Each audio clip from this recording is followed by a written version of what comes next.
the May 10th, 2021, 7 o'clock p.m. meeting of the Wesley Chapel Village Council. If you would join me in standing for the Pledge of Allegiance. I pledge allegiance to the flag of the United States of America and to the republic for which it stands, one nation, under God, indivisible, with liberty and justice for all. If you would, please remain standing and pray with me. Lord God, we just pause, Lord, to acknowledge your presence, Lord, today, and for allowing us to be a part of your creation today. Lord, I pray that in all that we do tonight, all of our actions will glorify you and bring honor to your name. We pray in your holy name of Jesus. Amen. The next item on our agenda is public comments. There are 2 sheets over there. One is for general public comments at the beginning of the meeting. The second one is for any public comments that you would like to be included in the Five Stones public hearing tonight. So you've signed up on the wrong one.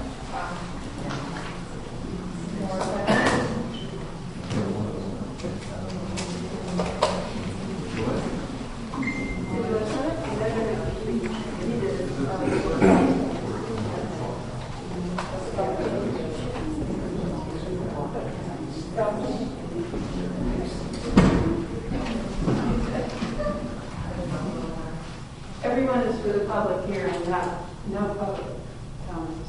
Okay, no public comments. So just make sure nobody else speaks public comment about general things.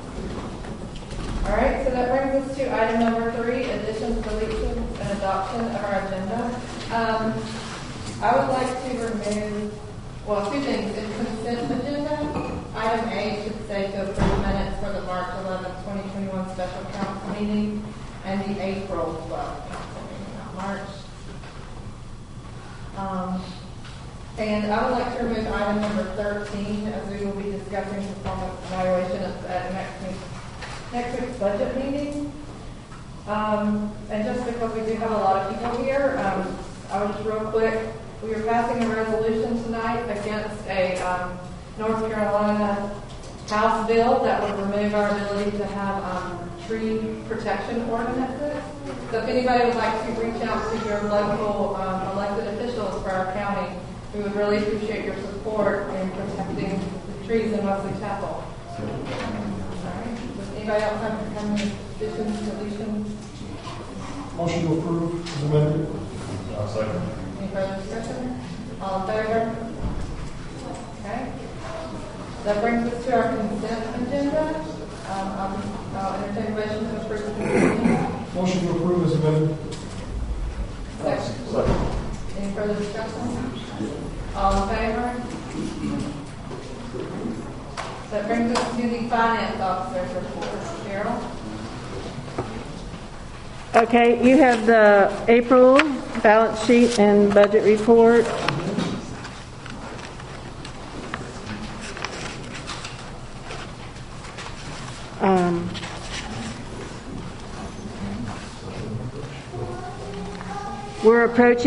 We're at 100% of property tax collected. We're at 89% of the vehicle tax collected. Sales and use tax are coming in good. We are at 80% of budget, and we still have May, June, July. We'll be over budget in that account. We'll be over budget in the sales and use tax.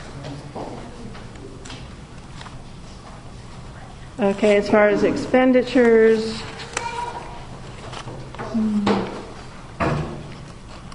we do need a budget amendment for the contract planner services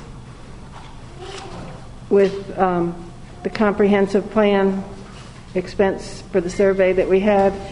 We really need to move $6,000 from planning and zoning administrator salary to contract planner services. So I would like to make a motion that we move $6,000 from planning and zoning salary to contract planning services. Second. Any further discussion? All in favor? Thank you. Let me see if there's anything else. We paid our last quarter of the deputy, so we've paid for him for the year. And that's all I have on on that. Sheriff, you brought up the deputy on the contract. When does that renew? The contract, it renews, I believe I sent it out to you all. Yeah, I think you said automatically. Yeah, it automatically renews. This month?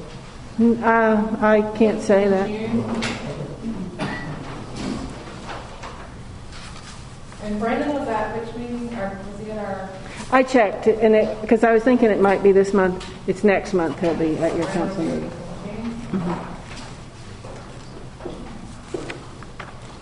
That's all I have.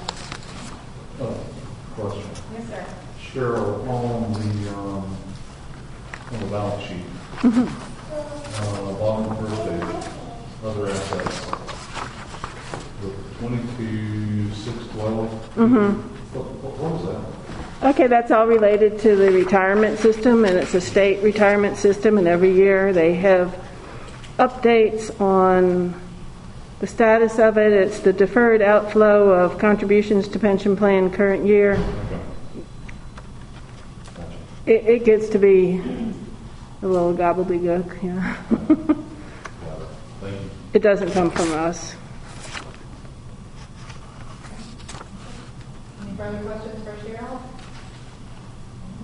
That brings us to the final slide of Heritage Phase 1, Sections 7 and 8. Thank you, Madam Mayor. The developer of the Heritage subdivision submitted an application for final plat approval of sections 7 and 8 for Phase 2A in December. The preliminary plat for this phase was approved by the Village Council in August 2020. Please note this final plat is only for the portion of Phase 2A that is within the Village of Wesley Chapel. Village staff has worked with the developer and the village's consulting engineer to review the final plat, address deficiencies are identified, and to establish the value for performance guarantees for infrastructure improvements that have not been completed.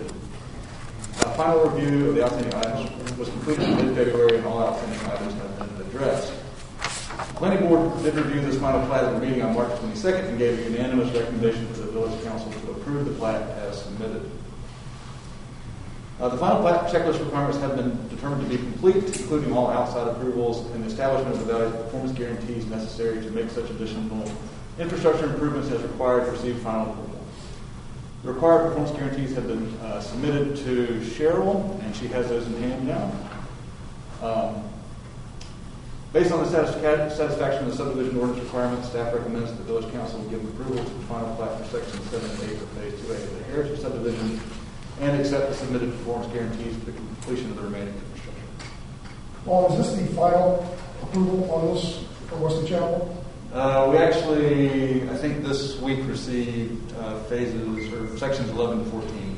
So this is not the plan. There is apparently more Okay.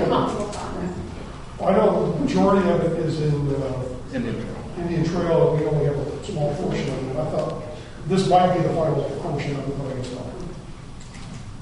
I believe the applicant is here as well. If you have any questions.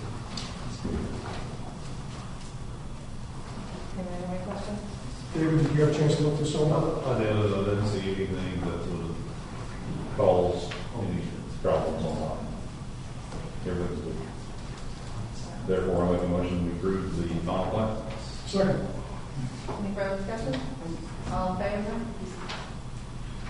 Thank you. All right, so that brings us to our Parks and Rec report. We'll recognize our park chair, John Lutke. Evening, Council. Since we have so many people here for the CUP, I'll keep it really high level, summary info, and if you want any further detail, ask questions or related to you later. And I'll focus only on the actions that require Council's action. So I'll follow up on a decision you guys made last month about the tree work in the park. Asked us to try and get 3 quotes. We've been working on that. We have 2. One contractor has not responded. We had a bid from our current landscape contractor of $2,600. We had a bid from a tree service who we've used in the past for $1,600. And the third contractor has not responded. One point I would like to make for council is that while it takes you guys 3 words and less than 3 seconds to say get 3 quotes, it takes somebody more like 3 hours to actually do that. Arranging appointments, waiting for the contractor, showing the contractor around, and that usually falls on unpaid volunteers, so I would ask that in future you task a paid member of staff with obtaining 3 quotes if that's what you want to do. So that's what we have right now. We can continue to search for another one, but I think if this second contractor is $1,000 less than the other, we should take it while we can. However, I'd asked for $1,000, that was my guess, and the bid we've got is $600 higher than that, so we're going to need, if we choose to go that direction, we need another $600 moving from one area of the park budget to tree services. Is there another area where there's $600 available? You can take it from the land maintenance What's the current balance of that?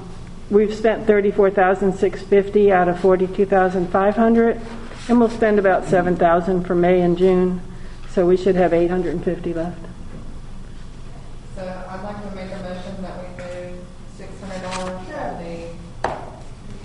the Land maintenance? land maintenance line item in the park to tree maintenance services and accept the bid for $1,600. Second. Any further discussion? John, is this going to take care of all the risky trees? It's going to take care of 3. So we have one that's fallen, it's hit another tree and the roots are exposed and it's leaning towards one of the walking trails. And there is another huge tree like this big around that's split, has fallen down. There are branches holding it in the air and it's obvious from the footmarks kids are climbing on it. So all I'm asking them to do is bring that down to ground level so it won't... So they're not going to cut it up, take it away. They're going to cut it in small sections that we can hopefully move in the future with a bobcat or wheelbarrow. They're not going to shred it, chip it, carry it away. It's get them down into a safe situation and leave it where it is, cut into smaller sections. All right, all in favor? I'd say you get it ordered as soon as possible. Yeah, we got to fix that. On the June 19 event, if you don't know, we're having a big car show, live music, food trucks, beer and wine sales at the park on June 19th. We ran into an issue after you guys approved the budget with the entertainment side of the event. Everything else was going pretty well. We'd had a prior commitment from Valentine School of Music to provide us 2 hours of free entertainment. They cannot make the event.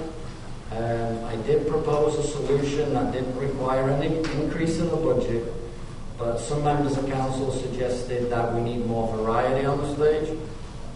You may or may not know bands that play well and play for money are booked through the end of the year already, so I searched around and I found a band that's available on that date, can play the gig, but it's going to require you guys consider increasing the entertainment budget, or the overall budget, by $700. Oh, 600 is 600. Sorry, About 600. 600. Sorry. And we have that anyway? I don't know now. We have $500 in the sanitation contract. I'm not sure what else. And our plan is to use any profits from the beer and wine sales. Our share of it, yeah. To offset. That would be income for the village. But we can't directly relate it. There'll be income to What was the amount we earned last time? about 600. So hopefully we'll-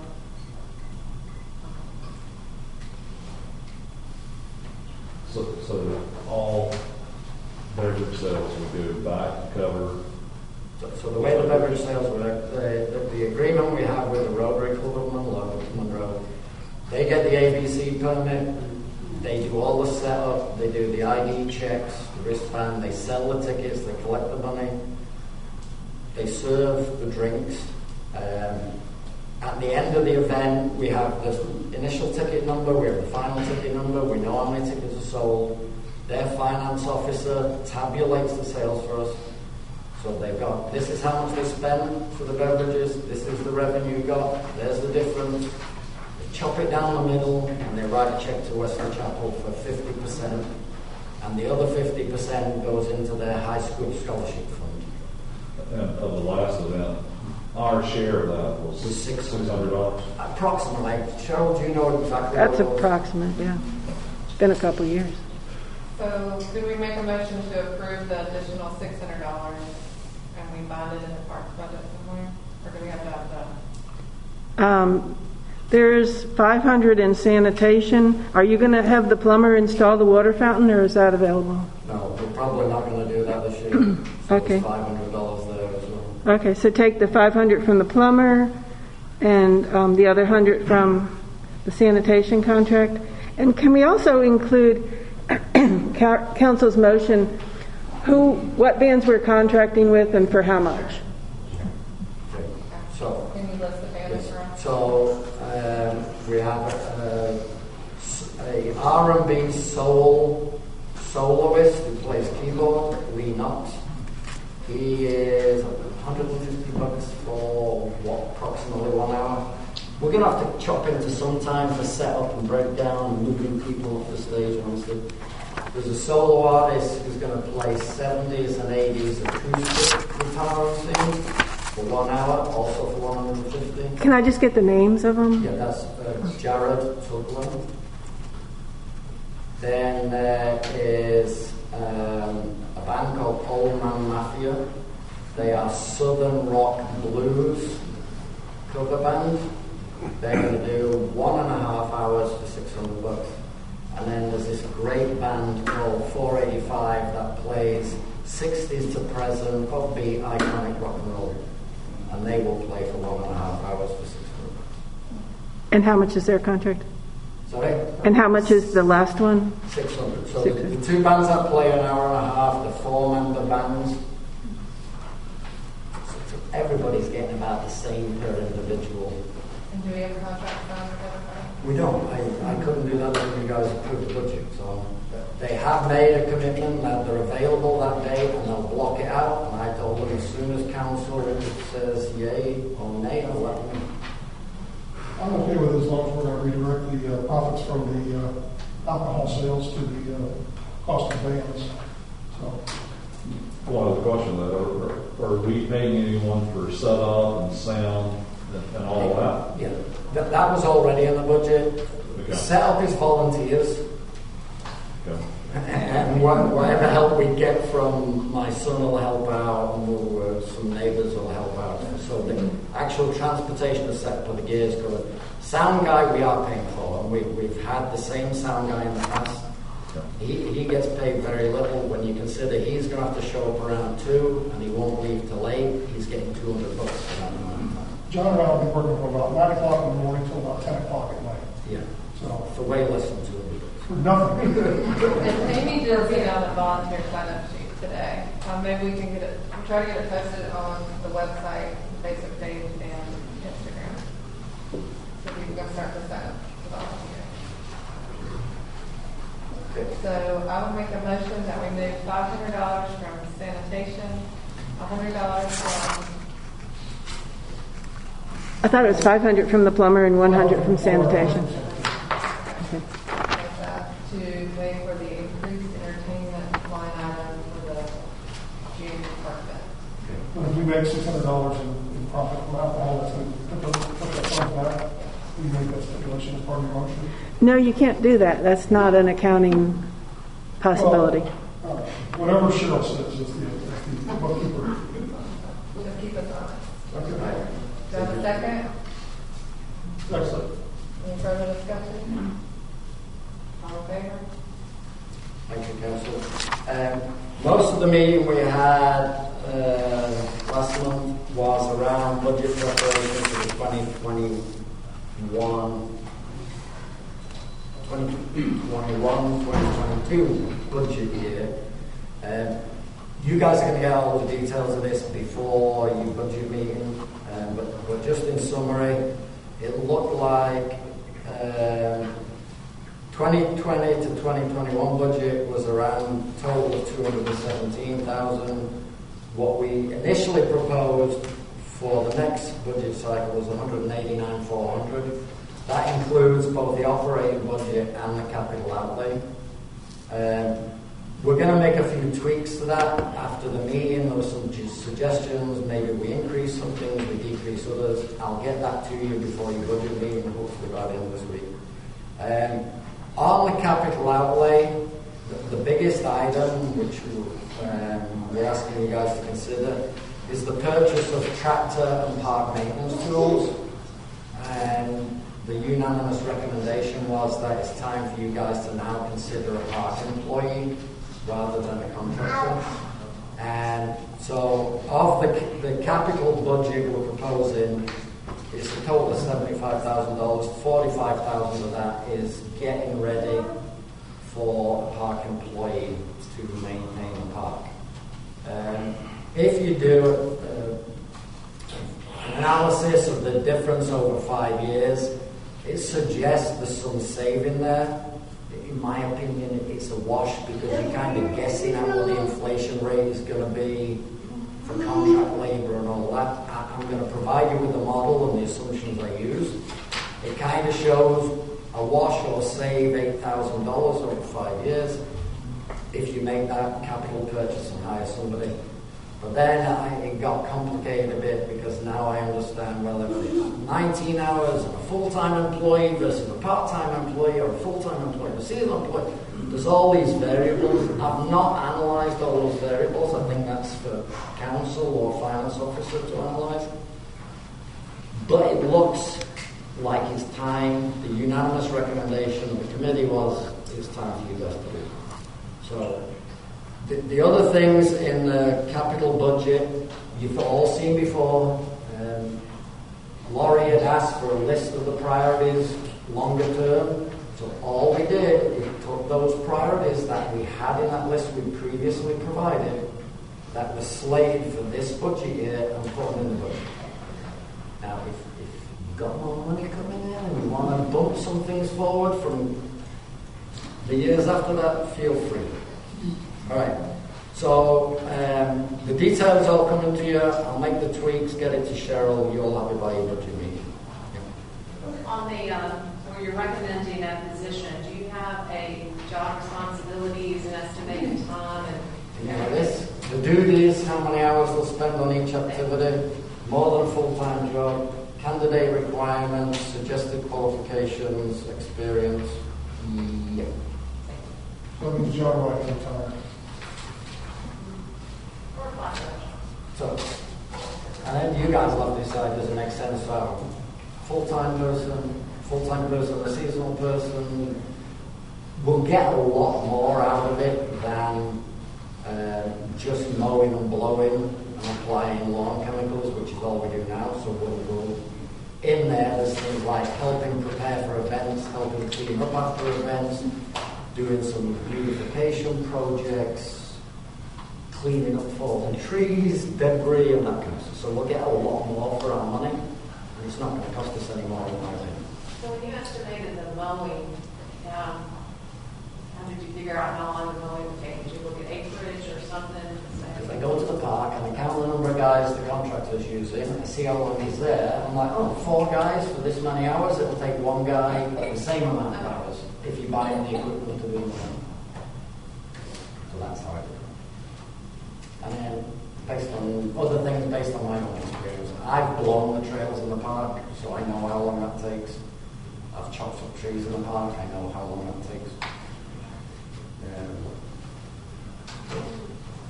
I'll send you the model, and you guys can change the assumptions and the number of hours it takes to do Just something. like to know what you were basing it on.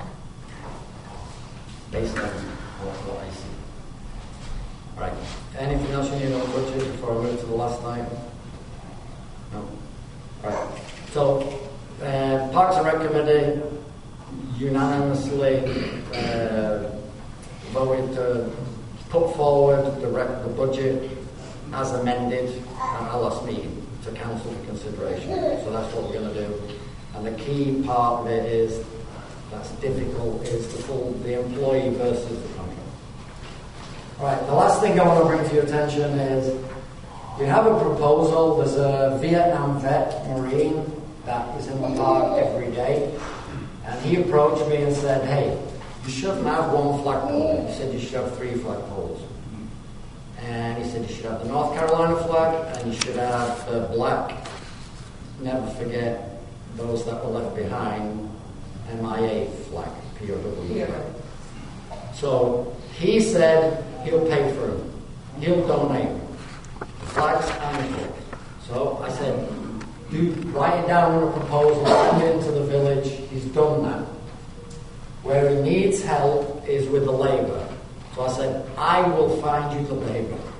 To install these, we'll get a Boy Scout group, I'll get a bunch of labour. We'll find you the labour to do this if you want to do it. He'd love to have it done by Veterans Day and have a dedication ceremony and a raising of the 2 flags on Veterans Day. The only cost that might fall on the village, if we can't find somebody to pay for it, would be the electricity is already there, would be 2 additional lights to light up the other 2 flags so we don't have to raise and lower them every day. So the unanimous recommendation of Parks and Rec Committee is for council to accept the donation and the concept of the project and give us the okay to go ahead. Do these flags stay at full mast all the time? If you put lights on. Well, I guess they have to be lowered when we get a presidential order or a state order. We have to lower flags. We have been very frequent. Very frequently. Well, I know it's down more than it's up these days. I would like to see Parks and Rec come to us, and it might have to wait until after the budget meeting and the decisions that are made there, but it is difficult for us to get the flags raised and lowered without relying on volunteers or scrambling, because our employees don't work from sunup to sundown. So maybe if we could come up with some sort of plan for how we're going to handle the raising and the lowering of the flags. I actually approached the local Boy Scout troop from Silent Church a couple of years ago about doing it for us. We had the flag would be lowered, and they said no because it's such a big job. It happens all the time, and they didn't want to be responsible for it. Now, perhaps if you had a park employee, you could have that duty to him. It's not their responsibilities. So right now, your options are a volunteer or a paid employee. That's it right now. But you have to do it at sunrise and sunset, which... Yes. So I recommend that Parks and Rec either come up with a procedure or we wait and have this conversation after the budget meeting and a decision is made about the employee. And John, you got the American flag in the center.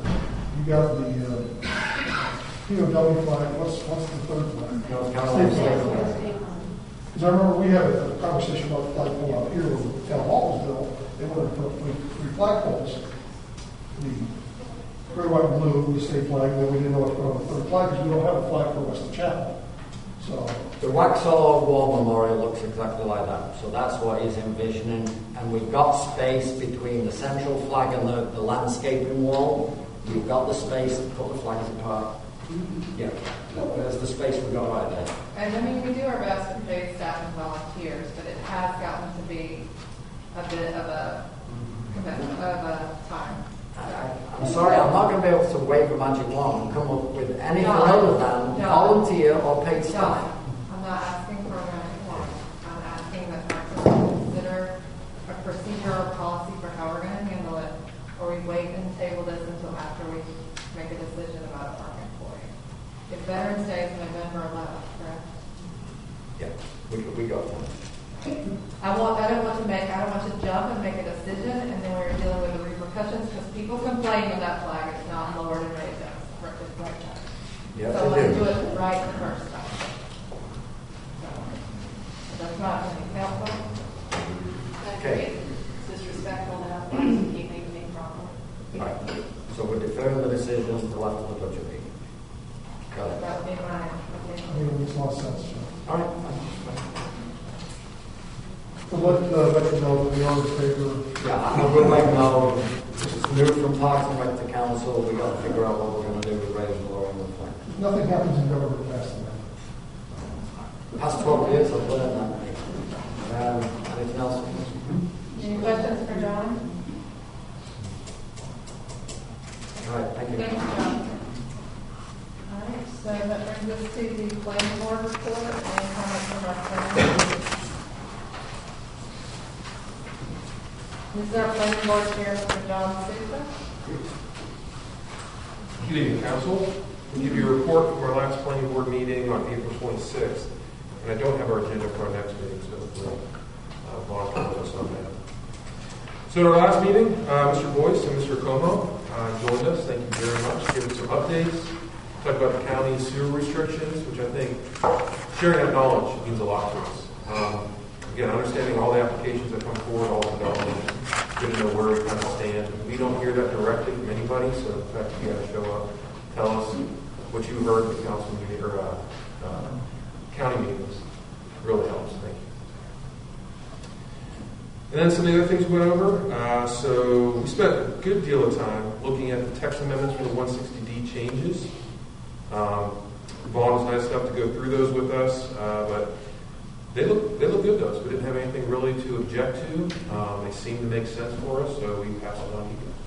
Mark, when we approve the text changes, 160D, do we have to do that individually, or can we do that as a solid? There'll be 3 separate public hearings, but there will be a group of proposed amendments to 3 different ordinances. So Okay. we'll do them all at one time. We won't have to approve each one separately. Okay, because that's a long list. It's a very long list. Yeah. Any other questions on 160D? No. Okay. We did approve that unanimously. We also had a rezoning request, RZ 2101. I think you guys called for a public meeting on that today, and I believe we'll take that on next month. We also looked at mechanical equipment setbacks and encroachments on small lots. Interesting conversation, trying to recall the history of how that came to be. To be honest, we couldn't really get a lot of clarity on that. So the goal was for Vaughn to go back, look at it a little more. We really need the language. So we're hoping to potentially pull that back up on the next planning board meeting and see what we do with that. And then lastly, we discussed the comprehensive plan, right, and how we could potentially go forward. In general, the planning board was in favor of joint meetings, a separate meeting of just council, planning board, whatever other members need to join, but we were a fan of either having all of us or some of us join a separate meeting, however you guys want to put in that meeting. We're happy to work through that for next year. That's all we had on our last meeting. Any questions? No? And Vaughn, do you have our agenda for what's playing on this month? Yeah, luckily for me, it's been a fairly quiet, and so I think that the discussion of mechanical may be just about all we get to do. So I have a light agenda this month. Light agenda. Okay. Good. That was all. Thanks, John. Thank you. Cheryl, this budget amendment, an additional, We don't need it because the contract was sent to George today for review, and it won't be invoiced until August. okay. Thank you.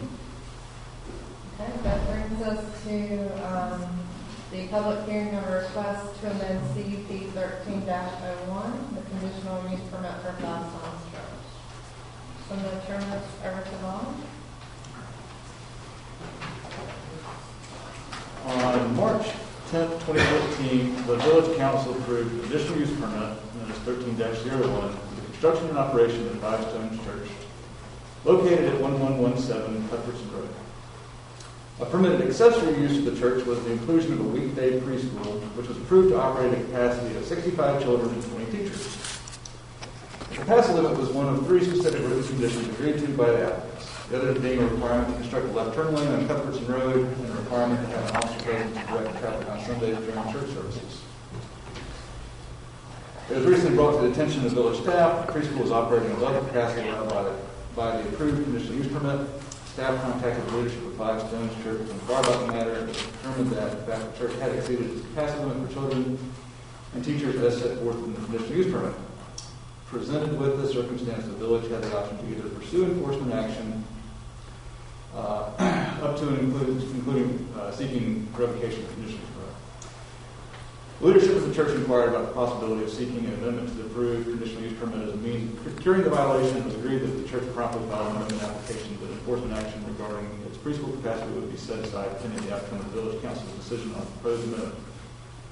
On March 8, 2021, Vice Mayor's Church submitted an application to amend their approved conditional use permit to increase the permitted capacity of the preschool to 42 teachers and 380 students in order to resolve the ongoing violation of the conditional use permit. I'm sorry, Ron, can you give those numbers again? The proposed amendment was to increase the capacity to 42 teachers and 380 students, as stated in their application.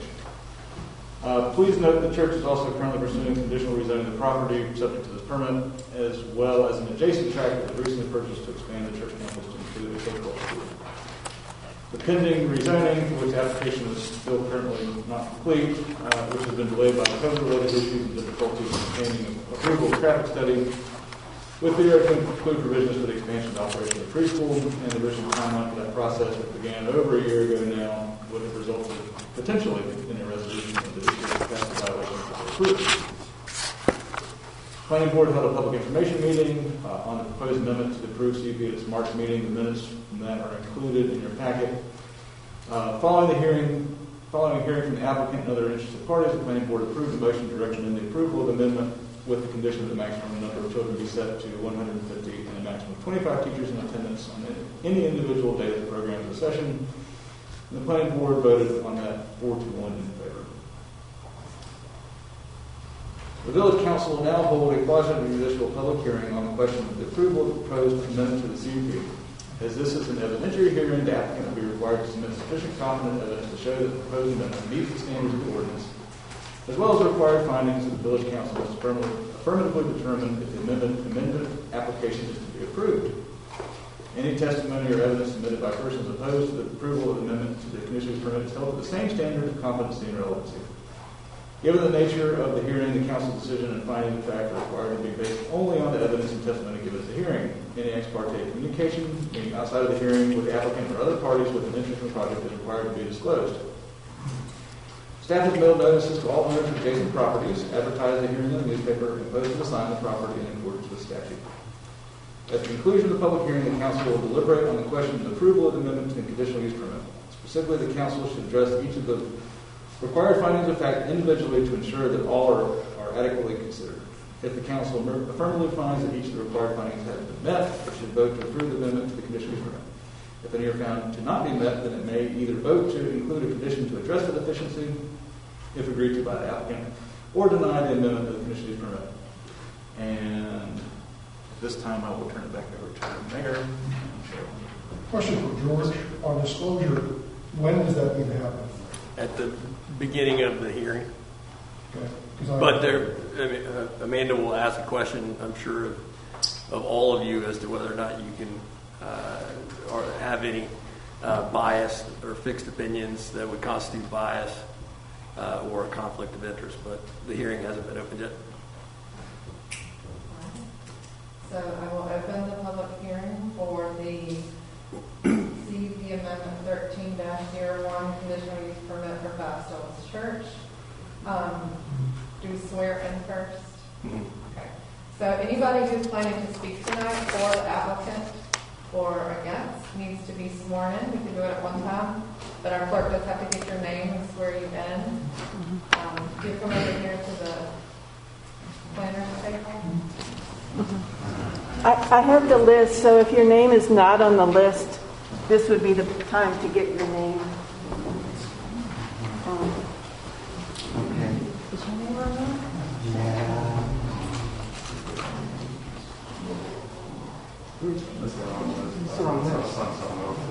Yeah. Yes, Is there another different sheet? list. The other one didn't have anything. I'll check.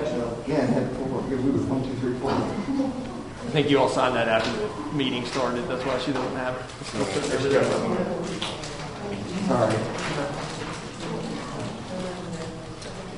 Kind of herding cats sometimes. Sorry. Oh, no worries. We're amateurs. No worries. I was just explaining where I think it is. We're amateurs. So we got it on the So all of you have signed one of these two forms, is that correct? That is correct. Okay, would you like to sign? You can sign. No problem.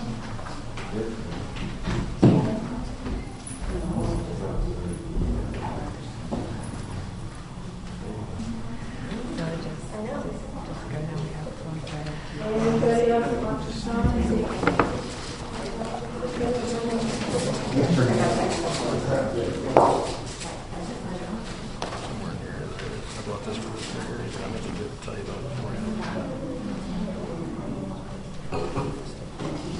Okay, I have everyone. Wonderful.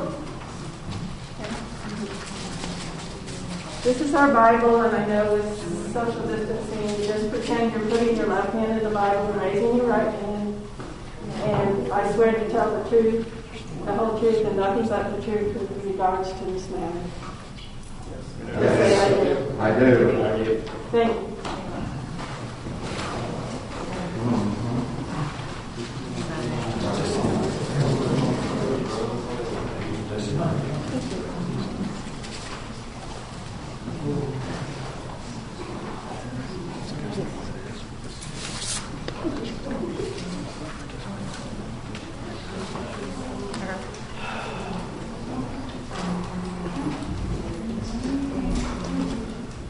All right, so now I will ask council to disclose any pre-CUP information, or to tell us if you have bias or conflict of interest. Just for the audience, bias is when a board member has a fixed opinion prior to hearing the matter that is not susceptible to change. You can have a conflict of interest if he or she has a close familiar business or financial interest in the matter. And also need to disclose any ex parte communication. David? I have none either. Lauren? I did attend a public meeting that the church held early last year, July. We did a presentation for their future proposed. So did that, and then the follow-up question, I'm sorry, it would be, did that information that you obtained at that hearing create a fixed opinion in your mind that's not susceptible to change as a result of the evidence you hear at this hearing? No. Okay. As being the oldest person on council, I've had the most exposure with Five Stones. I was on council when the initial zoning change was done for the church. I was also part of their original CUP. I was part of the application for early certificate of occupancy. And their main engineer, who I don't see here tonight, Patrick Quinn, is my neighbor. I don't think that creates any bias specifically, but I want to make sure that I was as clear as possible to the community. But you don't have a fixed opinion that is not susceptible to change. No, I do not. And I did also attend the public meetings at Five Stones. Okay, so that's the regarding this application specifically, not the past stuff, but this application specifically, if you had communications that you need to disclose the substance of here. Other than, like I said, Patrick Quinn is my next door neighbor. I've talked to him about several items regarding the church. I've also talked to him about crabgrass and weed control, but those things don't apply. But regarding this CUP, you don't have a fixed opinion that is not susceptible to change. Correct. So I would like to call the applicant. Right one? Okay. And I just want to give a reminder to everyone here that when you're at the podium, you're to address council and not the audience or each other. Thank you for the opportunity to complete council. Please state your name. Ralph Owens, pastor at Five Stones Church. Okay. Thank you, Council. So to try to put this request in context, 2 years ago, Five Stones began looking at our next construction project. And when we pulled out the CUP to refer to what our limitations were, we noticed the 65 number limit. And we realized at that point in time that we were out of compliance. And so it was about a year and a half ago we came to Robin and we disclosed to Robin that we were out of compliance. And so Robin said, what were our plans for the future at Five Stones? And we began to rebuild that to her as far as future construction and those kinds of things. The recommendation came from Wesley Chapel that we try to reconcile us being out of compliance as we go through a rezoning process. You said there were 65 kids approved. How many do you have? Currently today, the maximum attendance on a day is 150. 150. Yes, sir. Go ahead. And so that's why we entered a rezoning process. Recently, Wesley Chapel came to Five Stones and shared about us being out of compliance and proposed, since the rezoning process was going on so long, that we actually look at modifying the CUP to get us in compliance as we're going through the rezoning process. So their recommendation was to go ahead and expedite that because we've gone a year and a half so far in this rezoning process. And so us being here to talk about this tonight is at the recommendation of Wesley Chapel. So the rezoning process, it was suggested that we go ahead and look at revision to our master plan, which was going to be what is your plans over the next 10 years. And so that's what we've submitted in our rezoning package. And we anticipate and we look forward this summer coming before you once again related to rezoning. So we're going to try to limit our focus on just simply the preschool, the stepping stones, and Mother's Morning Out Ministry. And if you have questions regarding lighting or other things, we'll be glad to address those, but we don't see that being relevant to the Mother's Morning Out program. So in 2014, when we came to Wesley Chapel, we had been meeting in a school for close to, at that point in time, it was about 8 years. And so finally we were going to be gaining land to be able to call home.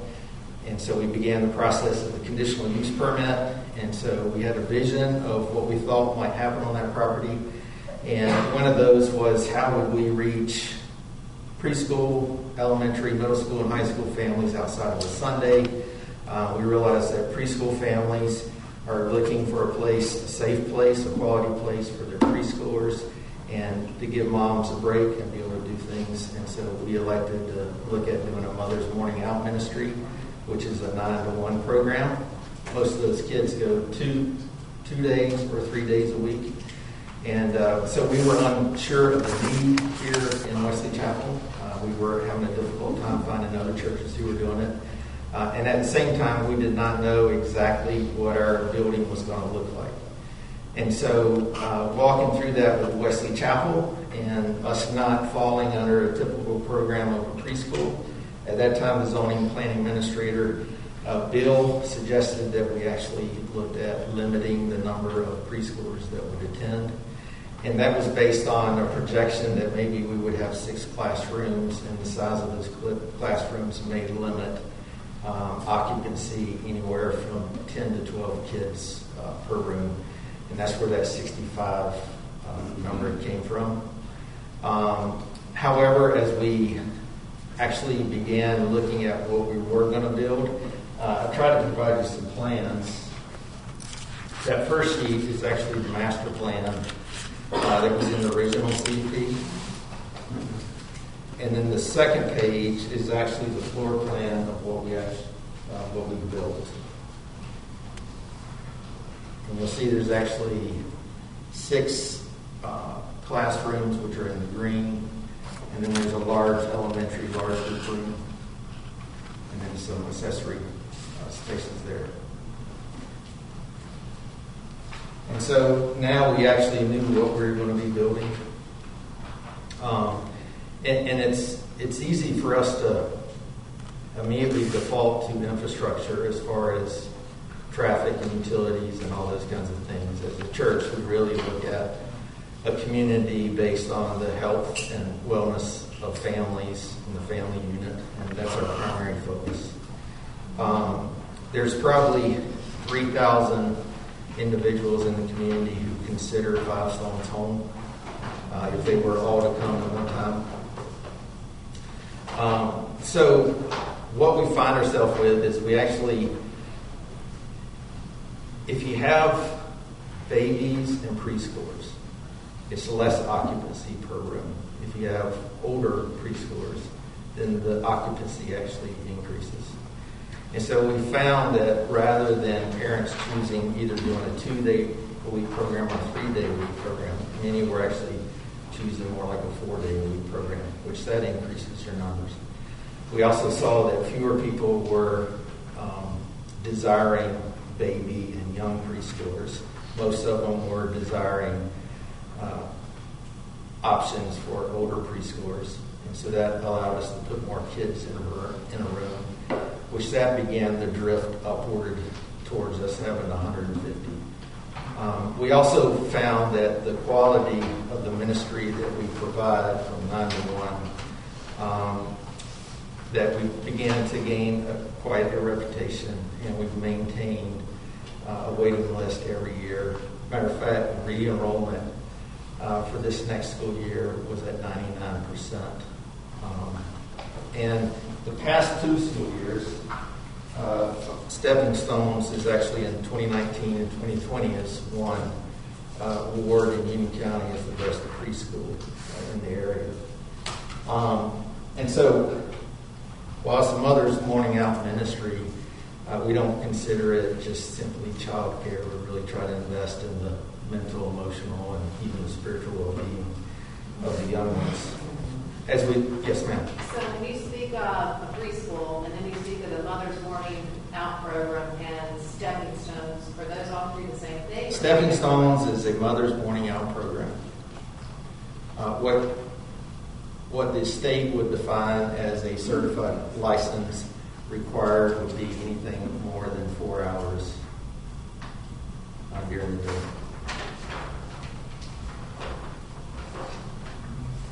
And so when you say preschool, that's just referencing the age? The age, yes, ma'am. Okay, thank you.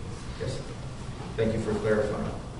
So if you look at the next, so we currently are at 150, and we have about 23 staff that support Stepping Stones. And so what the planning board has recommended is basically bringing us in compliance where we currently stand. The third sheet that I want to put attention to is actually one of our next construction projects. And the reason we want to highlight this one is our current CUP actually allows us to go ahead and proceed with construction of this expansion to our main building. This is a 10,000 square foot addition to the main building.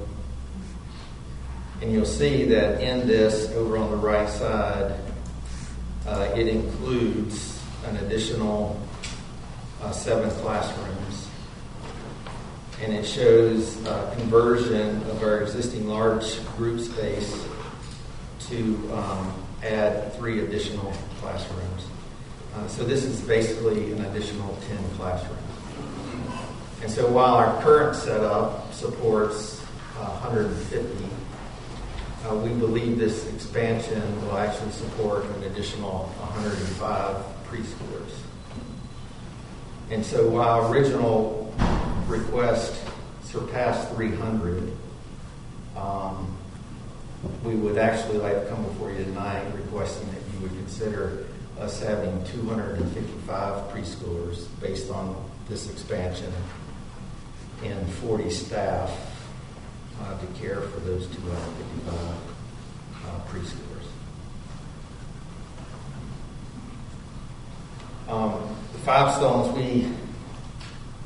we hate to focus on numbers, Square footages, we'd rather focus on life impact. Saturday, we assisted with the funeral for the fallen fire department from Waxhaw, individual Ron. And then tomorrow, we'll actually be supporting the Olympic torch carrying by feeding the law enforcement and the families who will be associated with the torch run.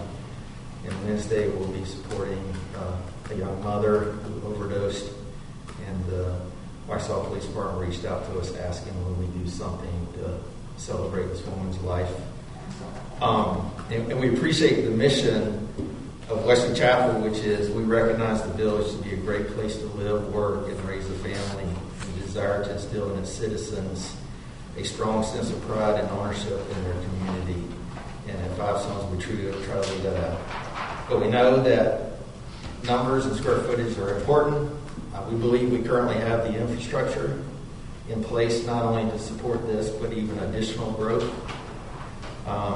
We also believe that being in close proximity to an elementary, a middle school, and high school, that we're complementary of what happens there. However, we provide support and programming that none of those schools actually offer. We also support families that live in Champion Forest, as well as Lawson. Even some of the staff at Stepping Stones live in Lawson and Champion Forest. As I mentioned, we continue to have and maintain a waiting list, and we believe that if Five Stones doesn't help meet part of this need, then somewhere in Wesley Chapel will, or somewhere in Waxhaw will, and families will go from Wesley Chapel to Waxhaw to get that need met, or from Waxhaw to Wesley Chapel, and they'll utilize Cuthbertson Road to be able to do that. We believe that with our ministry starting at 9 and ending at 1, we're actually off peak hours based on a traffic study that we've had to do related to the rezoning. And Five Stones elected to go ahead and put in the turning lane that was going to support a 1,200-seat auditorium. And so we believe that also helps support increasing Stepping Stones. We believe we reach a variety of families. Currently, there's 80 families in Stepping Stones that are not associated with Five Stones. Actually, they're not associated with a church at all. And we have 75 families that attend Stepping Stones that are not associated with Five Stones. And so I hope that you'll take that into consideration. And appreciate the opportunity to do that request. I have Reed Davis, our Director of Operations, Kira, Debbie, she's the Stepping Stones Director. And then we have Kevin Somerville, he's one of our elder co-chairs. If you have any specific questions you'd like to know. Would you or one of your staff members be willing to come back at the end if we have any specific questions? Absolutely. Yes, ma'am. I have a number of questions, and you can determine, who is best to answer them. So when you talk about the number of students, how do you determine that? Is that the number attending on any particular day, or the number involved in your program? And I'll let Debbie speak a little bit to that, but what we did find is that our enrollment number was higher in the beginning, but the attendance number was lower. However, as we've now done this a few years, we've seen that actually become closer. The enrollment number tends to be closer to the attendance number, and that's partly because of what we mentioned earlier in the presentation of we've got more older kids, which increases the capacity per room compared to younger kids. And then we got more kids that are coming several days versus just a few coming on Tuesday and Thursday or Monday, Wednesday, and Friday. So the 150 that you're asking for, specifically, how would that be? We're asking for 255. Currently, today, our highest attendance number is 150.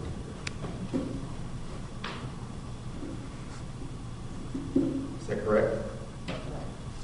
Lord, can I be on Absolutely. that? How many children do you have enrolled total? Almost 200 children. But on the highest day, we have 150 children on campus.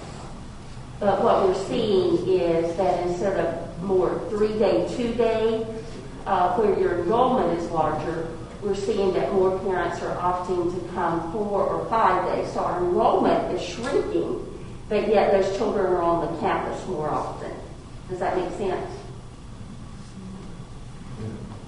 So, admittedly, you were not in compliance, the church is not in compliance with the original CUP. What is your plan to remain compliant with whatever number may be approved? I'm sure this doesn't happen again. We would be glad to submit an annual report or attendance or whatever it would take for you all to have confidence in the integrity of our request. But other than us auditing you on some basis, you don't have any plan to routinely say we're at the max enrollment or the max attendance or anything? Yeah, what we've tried to do is based on the floor plan we've given you. Our actual current occupancy of the facility we have right now is 805. But our goal is to match preschool with just the classrooms. And so unless we were to do something creative with other spaces to create classrooms, we couldn't expand that number. So we believe the facility is going to limit or put the guardrails in place for us not to grow beyond 255. Is there a chance that I could speak, or is it too late? I'll just swear you in. I swore when you did, because I wasn't sure I could say it. We're considered We can do a that. church ministry. We would fall between a 4-hour time Should we give you my name? versus expanding. Sure.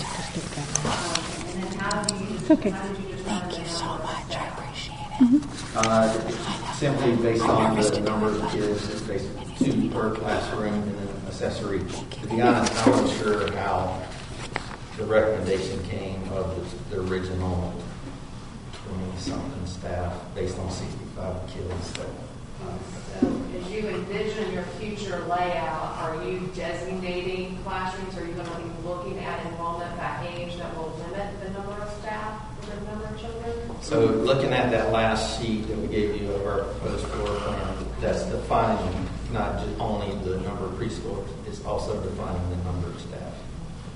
And that's with, so, for example, if you had a low work here, you have your younger ones, then you would still be, you would end up with less enrollment. There's less enrollment. There'll be less preschoolers. So we operate with a lead teacher and an assistant in every classroom. The number of younger children are smaller. The ratio is smaller versus those in a 4-year-old classroom. But always 2 teachers in a classroom. So we took that, and then we took the director position, ministry assistant position, resource assistant. Okay, so that staff is all, not just teachers. Correct. It's the teachers plus the supporting staff is in that 40 number. So again, our request tonight is 255 in preschoolers and 40 in staff. Do you have to have volunteers that help with the program, or is it just that? Yeah, it's, I would say it's staff. She's asking do we have volunteers, but we do run background checks and everything else on all those. Most of our volunteers would be our parents who step in to help with different things.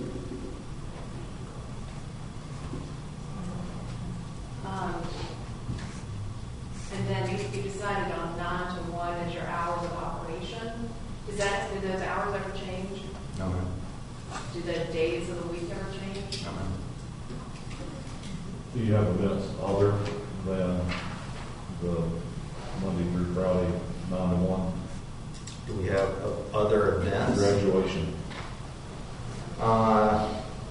Like he's asking about stepping stone graduation and when that might Well, fall. I'm asking about other events other than children being there at 9 to 1. Oh, we do.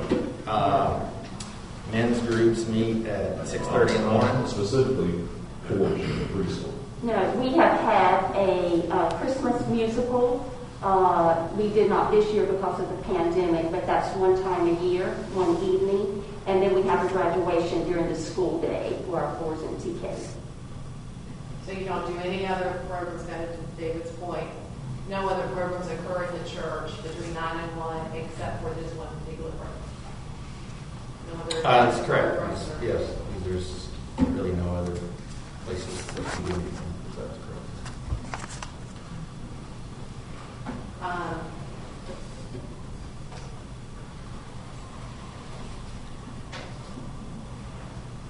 And the activity for this where it's younger children, do they spend the entire 4 hours indoors or do they have time outdoors?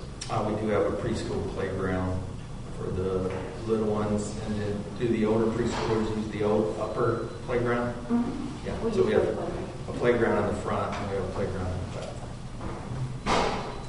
based on age.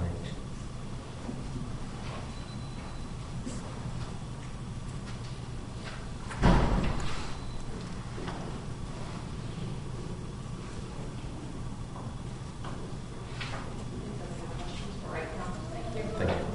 Have there been any traffic accidents occurring, vehicles entering or exiting the property? Not that I'm aware of. Not in the last 2 years that I'm aware of related to our entrance.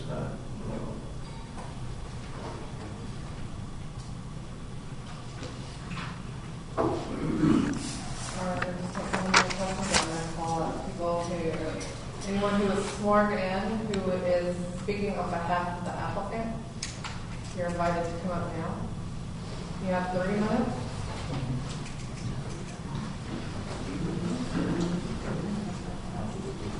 Hi, I'm Dave Hamaki. I'm actually a resident of Champion Forest, and I'm a member of Five Stones Church. So we moved here 5 years ago, and change is inevitable. We're getting Arby's that we're supposed to get. We have Chick-fil-A. We're growing. Change can be incorporated 2 ways, positive or negative. So, one, I look at positive community outreach, and one, I look at past predicts the future.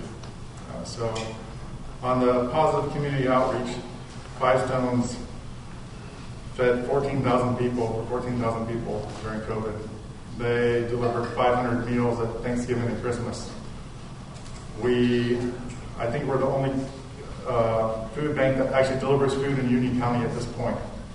And so one of the few, that's what I'm aware of. So just positive is a good thing. Growth isn't a bad thing.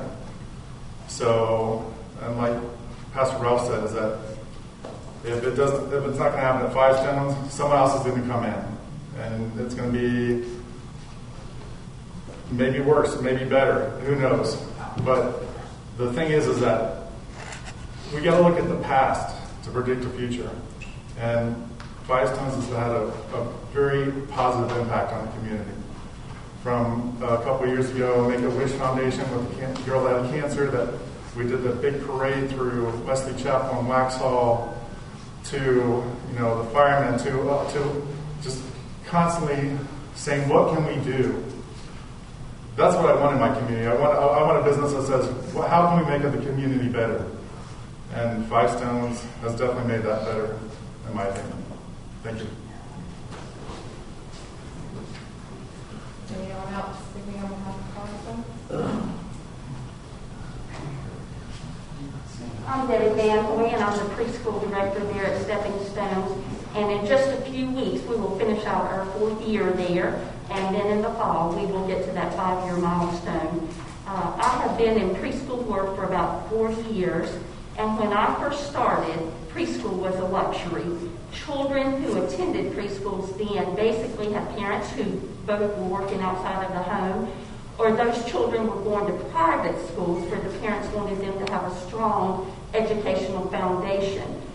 Kindergarten was the place where you learned about school readiness, probably where you learned and where I learned our colors, our shapes, our numbers, how to write our name, how to hold a pencil, and how to cut, and how to color in the lines.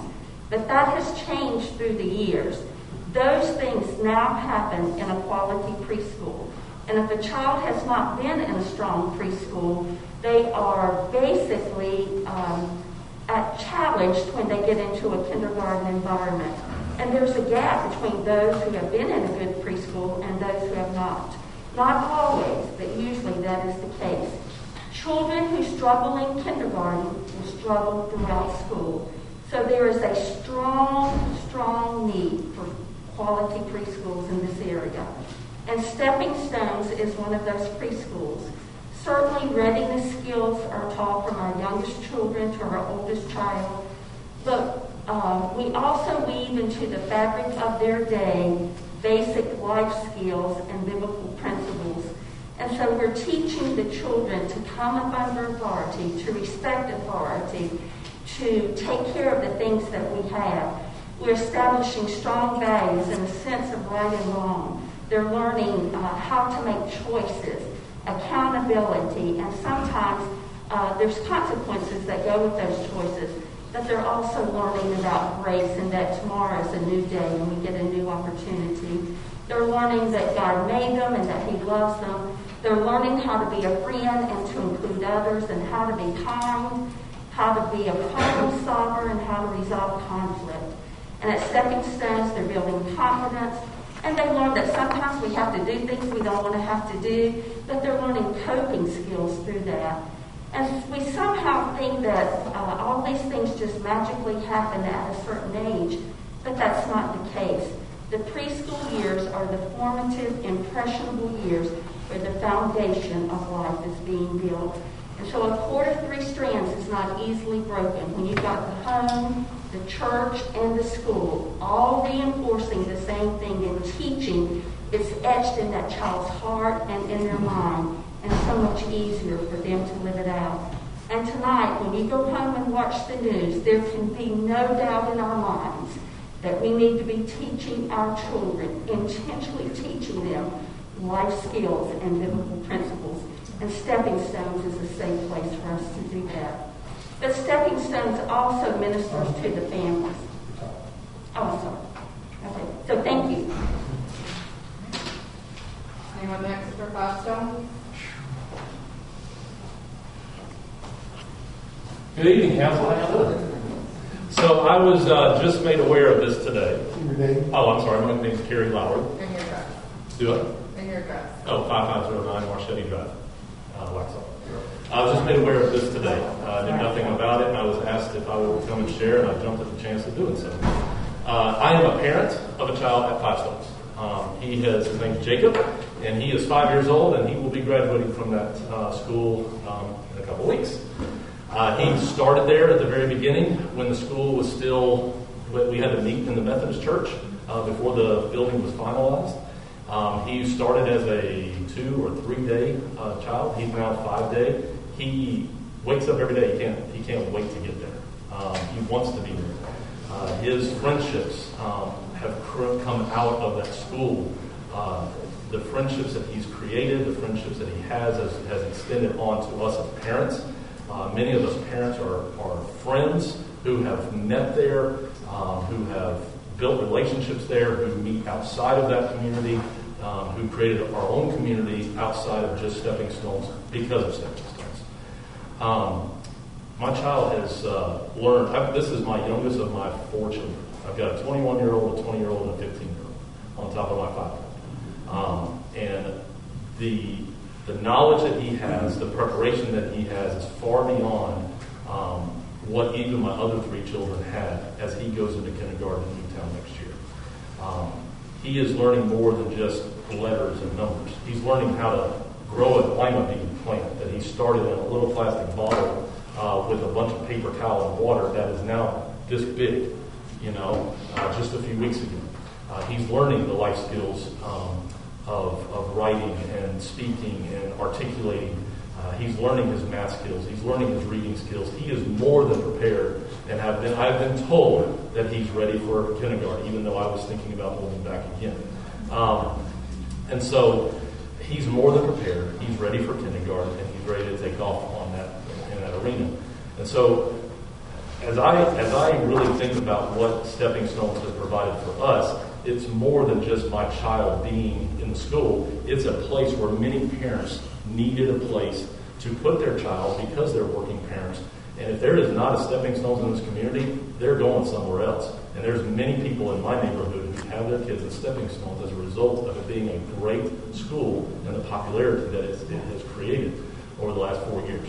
And so having the opportunity for more kids to be a part of that program, instead of another school opening up somewhere else, I don't know what else to do. I mean, you have to have an opportunity for expansion, and instead of holding kids back. If it wasn't for stepping stones having an opportunity, I don't know where my child would have gone for the last 4 years.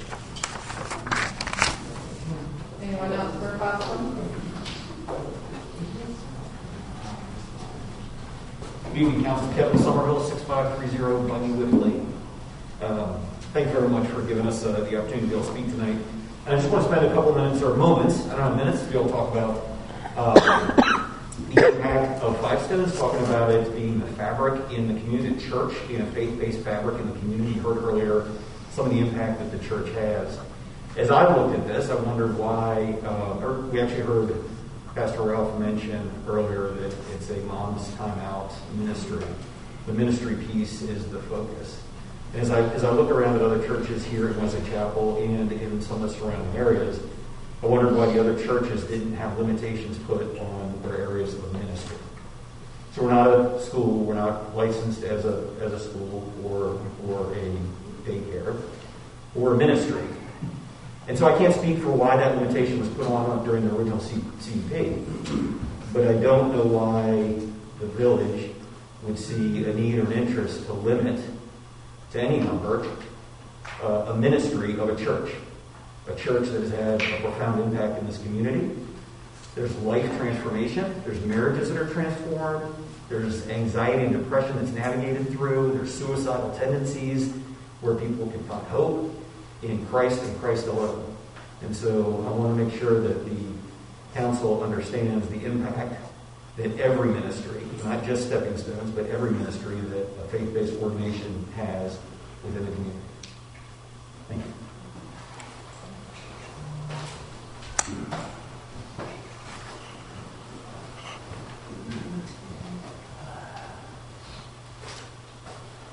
Good evening, Council. My name's Brent McGue, and I live at 1240 Waynewood Drive in Champion Forest.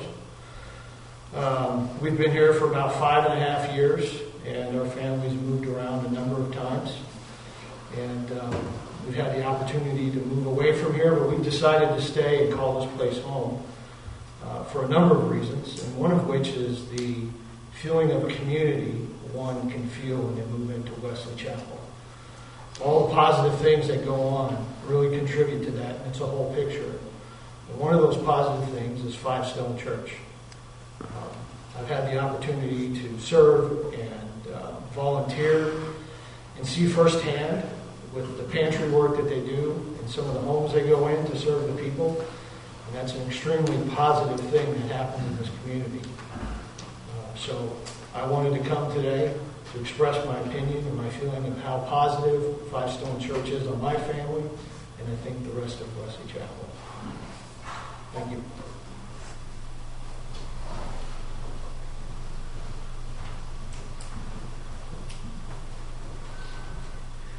Hello, Council. My name is Jay Armstrong, and I live in Champion Forest at 1345 Waynewood Drive.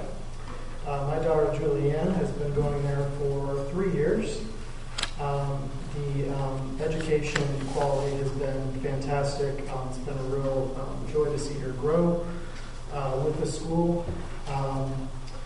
I don't know all the ins and outs of how much thought you all put into the community and figuring out traffic and instruction. There's so many different issues. But I know for the traffic for our situation, we can actually walk right through the woods to get there. We have, very low emissions. We're driving 1.5 miles to get there. Very, very close. And the traffic also, I drive that road every day, twice a day. And there's a long driveway that goes into the property. So it never backs up at the road or comes anywhere close to it. and there's a nice left turn lane there. So I always feel safe. The speed limit's 35. But I think it's more than. See, I think it's really amazing all the things that the church and the community, all these community appeals and things, but they also do things with excellence. And I don't know. I think I'm prepared with every accolade that they have, but I think they're one of the best rated preschools in the entire county. I've heard that, and it might be more subjective or objective, I'm not sure. But we have definitely gotten a lot of benefit out of it. And I think it's my opinion, being a resident of Champion Forest and having a daughter in that school, that any negligible traffic increase is well worth it and has been not a nuisance nor a safety concern for our family. Thank you. Next for Five Stones.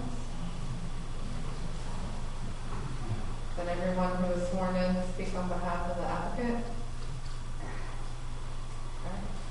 So now we will recognize. Now we're going to recognize other parties who would like to present their case. You'll come up to the podium, state your name and address, and address the council. If there's anyone who'd like to speak.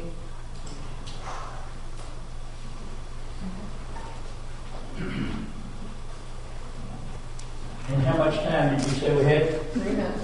3 minutes. Okay. My name is Doug Byron, and I live right across the road from Firestone. Have been there for a long time, and we've become fairly good friends. I want to straighten out one thing. This gentleman has said they were the only food giveaway in that area. That is not true. I go to Union Methodist right up the road, and these folks have used our facilities on several occasions, and we give away food every Thursday. Okay, and the lady had said that they had 150 students, I think she said. But I believe at the planning meeting, they could only have 125, and they had 20 teachers and 5 staff members. Is that correct? Can you restate that? I misunderstood. When she was stating, whenever the planning board settled on this, you had 125 students, 20 teachers, and 5 staff. Made 150. Was that not correct? No, I thought it was 150 children plus our staff. I don't think that's correct, but you can look that in a minute to see. Okay. But anyhow, my concern is I live right across the road from it, and the traffic is horrendous already. So whenever they're thinking about opening up a school, and I'm thinking, well, gosh, you guys started down here at the middle school, and you're going to come up the road, and they told us when they first started it was going to be small, and I understand how that is. It starts small and it gets bigger and bigger. But anyhow, the traffic is terrible. Me and my daughter were outside on Saturday weed eating a natural area in her front yard. And the traffic was just up and down and up and on both sides of the road. She said, "Daddy, is it like this all the time?" And I said, "No, not all the time, but it says, well, lots." And these guys were saying, well, it's just going to be that way for us just on Sunday. Well, that's not exactly true, because if you're going to have kids and you're going to have activities and all, it's not necessarily always going to be on a Sunday. But I have no problem with Firestone wanting to do all these things they want to do. Okay? I just don't want them to do it here. Culberson Road is a 2-lane road, and I'm sorry. They're good people. I'm not saying anything but they're not good people. They're good people. But it just will not work on Culberson Road. The traffic is just horrendous. Okay? So thank you, folks, for allowing me to speak, and hopefully some more people maybe do a better job than I did. But thank y'all for your time. All right, next for additional witnesses. My name is Michael Torres. I live at 1216 Culberson Road. I'm sorry, can you repeat your name? Yeah, Michael Torres. Thank you. Yeah, I live like 2 houses down from him. I've lived here for about 1.5 years now, and the traffic is insane. Speed limit is 35. Nobody goes 35. There's never a cop at the church. I never see it. Let's see. I agree with church. I'm from Kentucky. I've had the same preacher my entire life.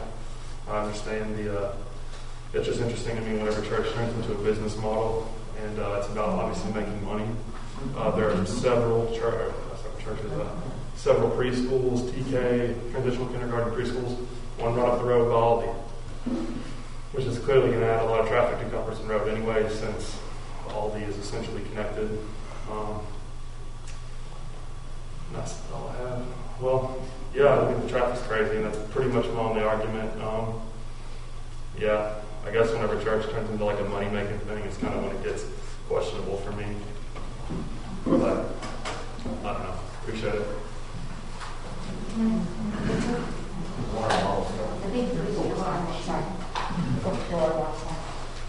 Like I did the math, it's like you have like 150 something students paying 300 something versus it's like 50 grand a month. Yeah. What does the church need? Hi, my name is Jen Sanders. Wait, I'm sorry. She hasn't been sworn in yet. Can I swear her in or? Oh, I was sworn in when everybody else sworn in, but I did write my name down. I was in the back, but I did swear in because I wanted to get on the list. She came and gave me her name. I thought she hadn't been sworn in. I'm sorry. Okay, that's okay. Thank you. Jen Sanders, 1307 Dobson Drive. I like to first off saying thank you very much. I was a certified preschool teacher and a nanny for 20 years. I ran a preschool in Florida. Me and my ex-fiance actually ran it. I know how much work goes into a preschool. I would say there's no question about what they do for the community. There's no question about that. They do great things for the community, and we love that. But my main issue is, so the program's been running for 4 years. They've been out of compliance for 2 of those years, and now they're asking you to triple their original numbers. That's a lot of traffic. So that's 365 kids, give or take 4 trips on Cuthbertson Road. He may have said that they did a traffic thing, but there's traffic on Cuthbertson all the time. The middle school doesn't even start school till 9, so obviously there's interaction there. Coming from Newtown, just to get through that traffic light and then to get stuck on Cuthbertson, even though they do have a left-hand turn, which is great, you still have 5 or 6 cars trying to turn. So that's an issue with the traffic. Also, to speak about the fact that it's turning into a moneymaker, 150 students currently, that's a lot of education, and I think they're doing a beautiful job. As I said, I was a preschool teacher, certified. I understand how important it is to teach our children. Do you have to triple that? I don't believe so. I already believe that they're already out of compliance, so it's not really fair for them to ask for 252 more. Saying that, let's just say hypothetically that 3 days a week each student comes, and their 3-day monthly allowance is $266. That's $101,000 a month that they're bringing in. Granted, they're helping the community. That's great. But obviously somebody's paying for their buildings. Obviously that's how they're going to do it. But it's turning into a business model as opposed to the community. And the issue with the kids is it's great that they're there, but we hear them outside, and that's fine. We love kids. It's in the middle of the day. It's not necessarily a problem. But to say that we have to question his integrity is questioned now, it's because they've broken the rules.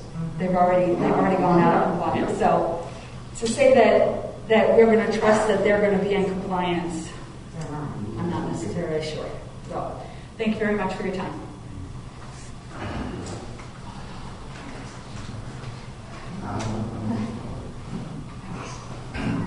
Hi, Council. My name is Matthew Herrera. I'm speaking on behalf of my client, Arnani, who lives at 1210 Cuthbertson. His English isn't so well, so I'm going to speak for him. So he owns a piece of property right there in Cuthbertson, and one of the big concerns for him is that the new proposed entrance is going to be directly in front of his exit of his property, and then they're also building another house beside them too. So it kind of seems like the way that the traffic flows in and out of there it would make it extremely hard for him to get out of his own property, and also for the neighbor that's next to him. And one of the main concerns for him as well is, there's already 9 other preschools in the area, and he doesn't see like why they have to grow so much more. There's also already 3,500 students to go to Cumberson, which is right down the road. So it's like the traffic is already getting kind of out of control as it is, and it seems like it would kind of affect his property negatively to add an extra entrance right there and add more students to a street that's already heavily populated. That's all it is. What new entrance? Am I missing? It's part of our rezoning. So that is for the CUP that we are not reviewing tonight. Okay, rezoning. There's 5.2 CUP. One has not come to council yet. And tonight's CUP is just to amend the number of preschoolers. Okay. So you'll have to stay tuned and stay on the village website for when the other CUP will be presented. Okay. This is specifically about the preschool. Okay. Thank you. Next witness.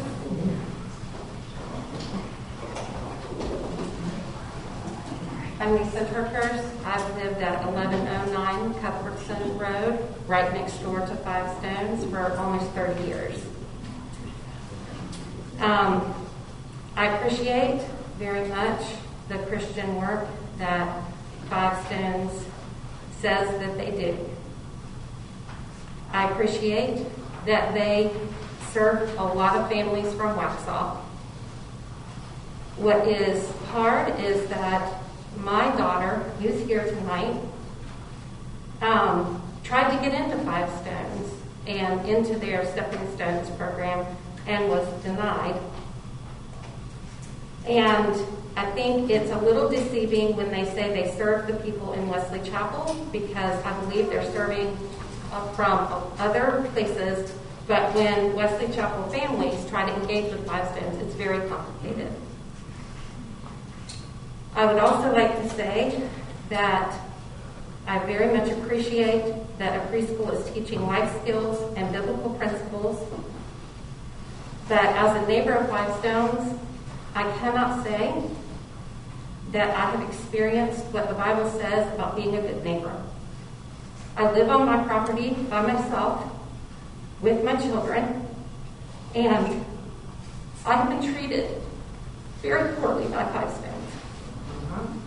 Yes, very.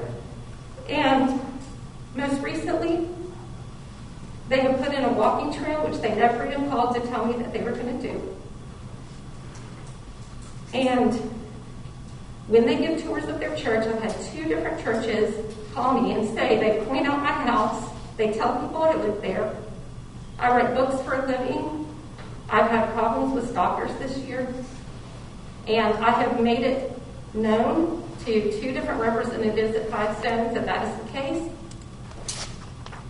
And I believe that either they are just delaying and have very little care for the issues that I'm now facing, but it is causing me extreme emotional stress, and I don't think it's right, and I don't think in their heart they think it's right either. I was told, my builder called them, and they were told the reason they put in the walking trail is to avoid taxes, avoid paying taxes to Wesley Chapel. That is not right. And so I am very, very sad that though they have lived, they have been allowed to not be in compliance with the preschool, that it's even being considered to give them more. And I don't say this out of bitterness or resentment or anger. I say it because I am a longtime resident of Wesley Chapel, and I'm tired of being treated this way.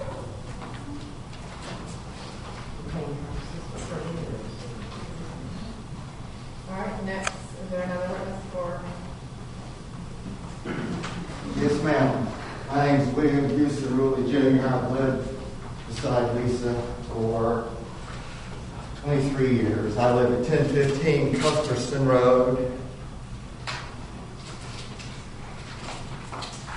I'd like to start with representing the rest of Champion Forest. I appreciate the couple we heard from tonight.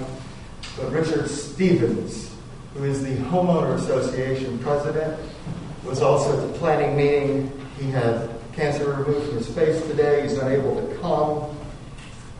And he sent to the mayor an email, said, I've spoken with William Ruley and want to communicate the Champion Forest position on 5 Stones has not changed. We're against the expansion of the school, church, the metal factory building construction, total lack of privacy, the lack of respect for their tax-paying neighbors, and all-night light facilities. And we agree with the points that will be made by William this evening. Thank you, and we'll see you at the next meeting, Richard Stevens. Okay, we know why we're here, that they're in violation. And they say they voluntarily brought it here. Robin Byers, who I called that in the last meeting, Mr. Kevin Somerville. I'm sorry. She didn't corroborate his story. If we had time, we can call her. I have her cell number here, and I can help you with that. Okay. But look, you help me out here, Mr. Hanson. I got their CUPD. Give it to all the neighbors. We're all reading it. It's 89 pages long. I bound it. And all the sheets made up. We know a little bit about it now, too. First of all, the 40-foot undisturbed buffer that Lisa's crying about, they should have been in it. And I know that I complained. So I know it's being investigated. There was a stormwater declaration that was sent by Bill Dustin. And it was sent from a digital file in 2016. They were to record it, and they were to give a yearly report to the council. None of that's in the file. None of that's been done. Okay? They don't pay any attention to signage. We've had to call them out on signages. It just goes on and on and on and on. They stuck a sign out that said, "Who's your neighbor?" And that's what it's holding up back there. Love your neighbor. Does this sound like any love here? Think of this. Here's 5 Stones. Here's Lisa to Kirk, just talked to us. Here's me. Across the street is Peregrine and Christy Byron. Right beside that's Doug Byron. And then the other neighbors that you just saw. In Champion Forest, 153 homes, 150 of them, which sent you a note tonight. So please, I know you don't have to fight them. Do what you do with everybody else who was in trouble. Send them a violation letter and give them 60 days to comply. That's what you do. And everybody's done that. Lisa did that. Michael Tremaine did that. Everybody's doing that. Ernane is doing that back there building his house. We're all compliant. Thank you, sir.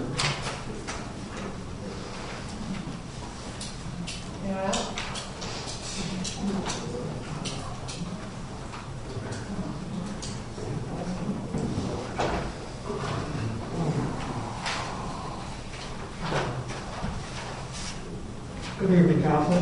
My name is David Mount, and I have lived in Champion Forest for 17 years. The 2014 conditional use permit allowed a mom's morning out program with capacity of 20 teachers and 65 students. Any greater numbers require an amendment to the CUP. The church has been operating above the stipulated number and is applying for an amendment to the CUP only after the violation was exposed. The church should have followed the CUP and applied for an increase when the need for greater numbers became apparent. At the March Planning Board meeting, there was a general agreement of the board that the CUP be updated to permit 150 students. Now the church wants 380 students as originally opposed. Mission creep. The violation of the existing CUP was not accidental and should cause the council to deny the application unless the following provisions are included. The church be required to certify to the village 2 times a year the number of students and teachers. Failure to do so would automatically invalidate the updated CUP. The original CUP application had talk of off-peak traffic times. The village should have the right to modify these times should traffic conditions warrant. And finally, you should not, in my opinion, approve more than 150 students in attendance at any time. Thank you for your attention.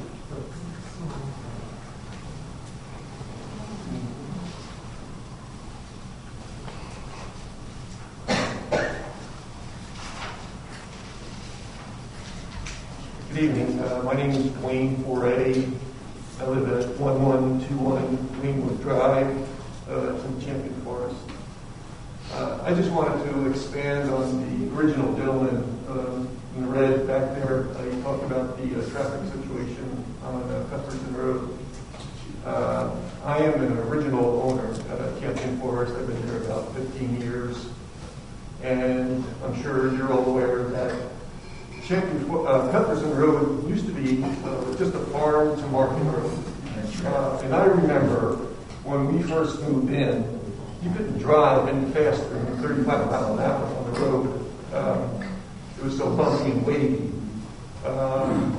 With the addition of Cuthbertson High School and Middle School being added, the state came along and improved that. But right now, traffic backs up either at Route 16 or Newtown Road, right? Yep. And you have to get out at all times of the day. Not to mention the entrance to the Five Stone Church is on a real nasty curve in the road. And cars travel very fast.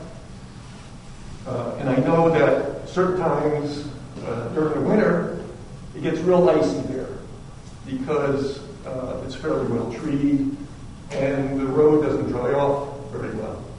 So with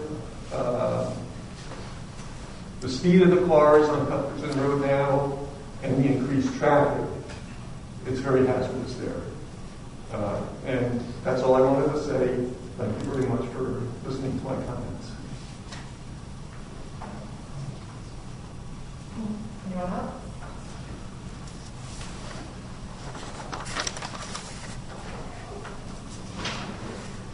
So at this time,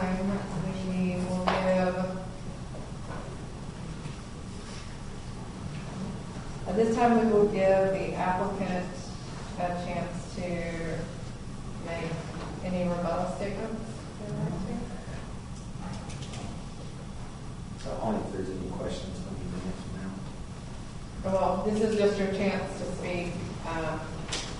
If you'd like to comment on anything that has been said.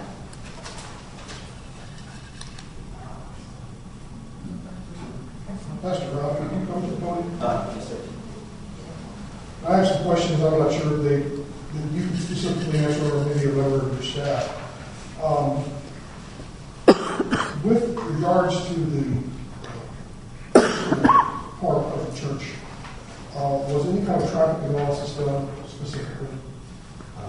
So we have a report from the group that did the traffic analysis for our rezoning submittal, and we have a statement from them saying they do not foresee our request negatively impacting the traffic. Can you have that? Yes, sir.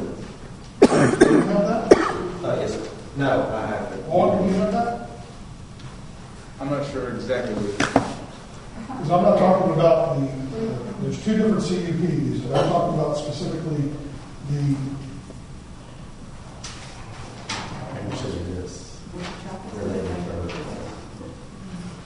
When will the results of the traffic study be available? And when was it done? Was it done during COVID when everything was shut down? So,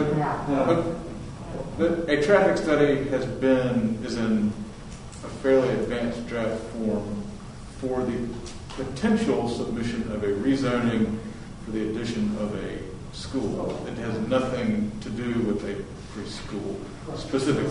So the analysis of that is not really germane to, in my is not necessarily germane to what's being discussed tonight. Well, let me say this, Pastor Ralph, I appreciate all that you do with the community. I think what the church does is great. I think you spoke about the food programs in this program, and the parents got out and stood so don't say what a great church was. This is not about whether Five Stones Church is a good church or not a good church. I think everybody in this room thinks that Five Stones gives to the community. My only question that I didn't see in your statement at the beginning is how you're going to address the issue of traffic. And I don't care if it's another 10, 20 cars a day, if it's 100 cars a day, it needs to be addressed. And if the traffic isn't addressed, because I just like everybody else in this room, I've sat on a couple today. So look, I gotta go to the hardware store and get some light bulbs, and I look at my watch and go, I can't do it right now because I don't want to get stuck in the traffic. Calm down, guys. I live there, I do. No, exactly. So I find it hard to do anything, to approve anything that's going to increase the traffic on that road, knowing that there's also been approved, not from Wesley Chapel, but from Waxhaw, a new subdivision closer to the Lowe's hardware store. Not to mention the area next to the middle school that could potentially be 1 or 2 elementary schools added. Not to mention the senior housing project. Library, exactly. So unless you can show how the intersection at both ends is going to be improved, it's not a reflection of you or the church. I think the church is great. I think what you do in the church should be whatever you legally are allowed to do. But at the same time, if it's going to add or negatively impact the traffic, that's where I have a big hang on. Now, I know for a fact, I've talked to people from Waxhaw, that if that new subdivision that's just past Lawson, closer to Lowe's, gets approved, they're making a condition that the intersection at Comfortson and Newtown be approved, not part of the church improvement, but just part of that subdivision improvements.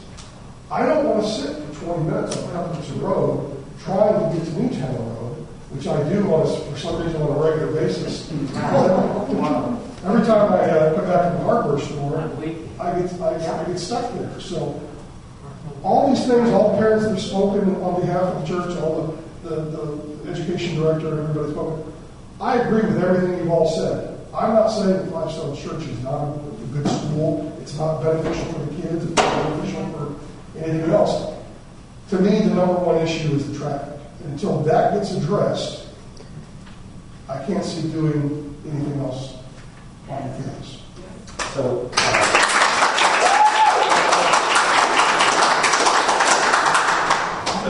Councilmember, my question to you would be the burden of traffic improvement on Cuthbertson Road falls on the Five Stones Church. No, I think it's something that needs to be addressed, whether it's addressed by the new subdivision going in further down on Cuthbertson, whether it's something that gets addressed through Five Stones improvements, whether that's for the school or whether that's for the other expansion that we haven't even seen yet. That's where, for me, is the biggest hang-up.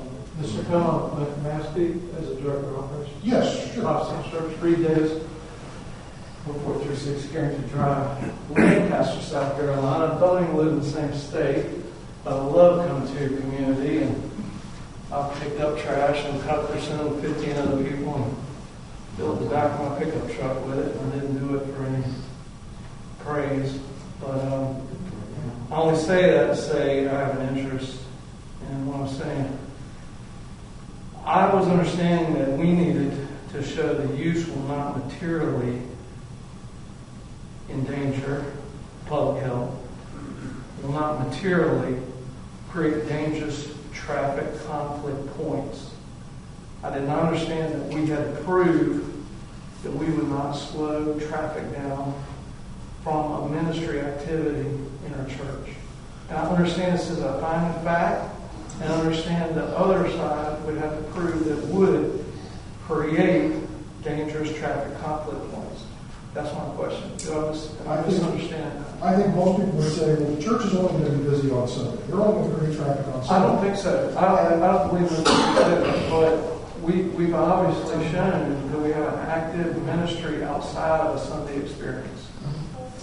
And when your original CUP was approved, it wasn't for the number of kids you have. So you've got an increased number of cars coming and going. If it was just a Sunday, school's closed. There's not going to be people traveling for business on Sundays. So if it was just an increase in traffic coming and going from the church on Sundays, I don't have no problem with it. The problem is the peak times, people coming and going, I don't care if it's 20 cars or 200 cars. It is negatively impacting the traffic on that road. So is a local government organization going to say to our church that we're going to be capped on how many people can come worship on Sunday, on how many people we can serve? The fire marshal is. The fire marshal does. Guys, please. I do. Guys, we're elected to represent people out here. If we don't ask the right questions, don't elect us again. But as long as we're sitting up here, please let us speak for you. If you don't like what we say, don't elect us next time. Please, the outbursts have got to stop. I will say that on Sundays, we've had as many as 1,000 to 1,200 people in different services, not just one service.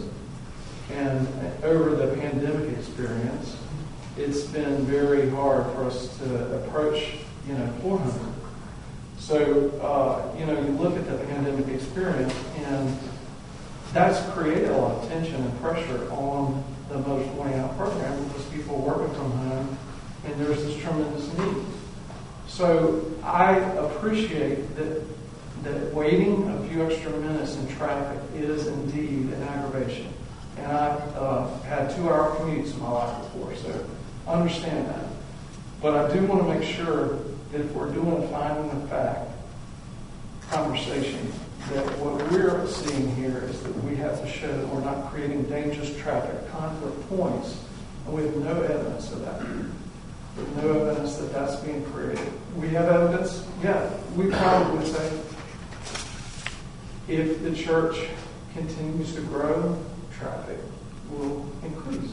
That's obvious, but that's not what we're really talking about as far as I'm seeing. It's understanding. I don't know if you have an attorney here.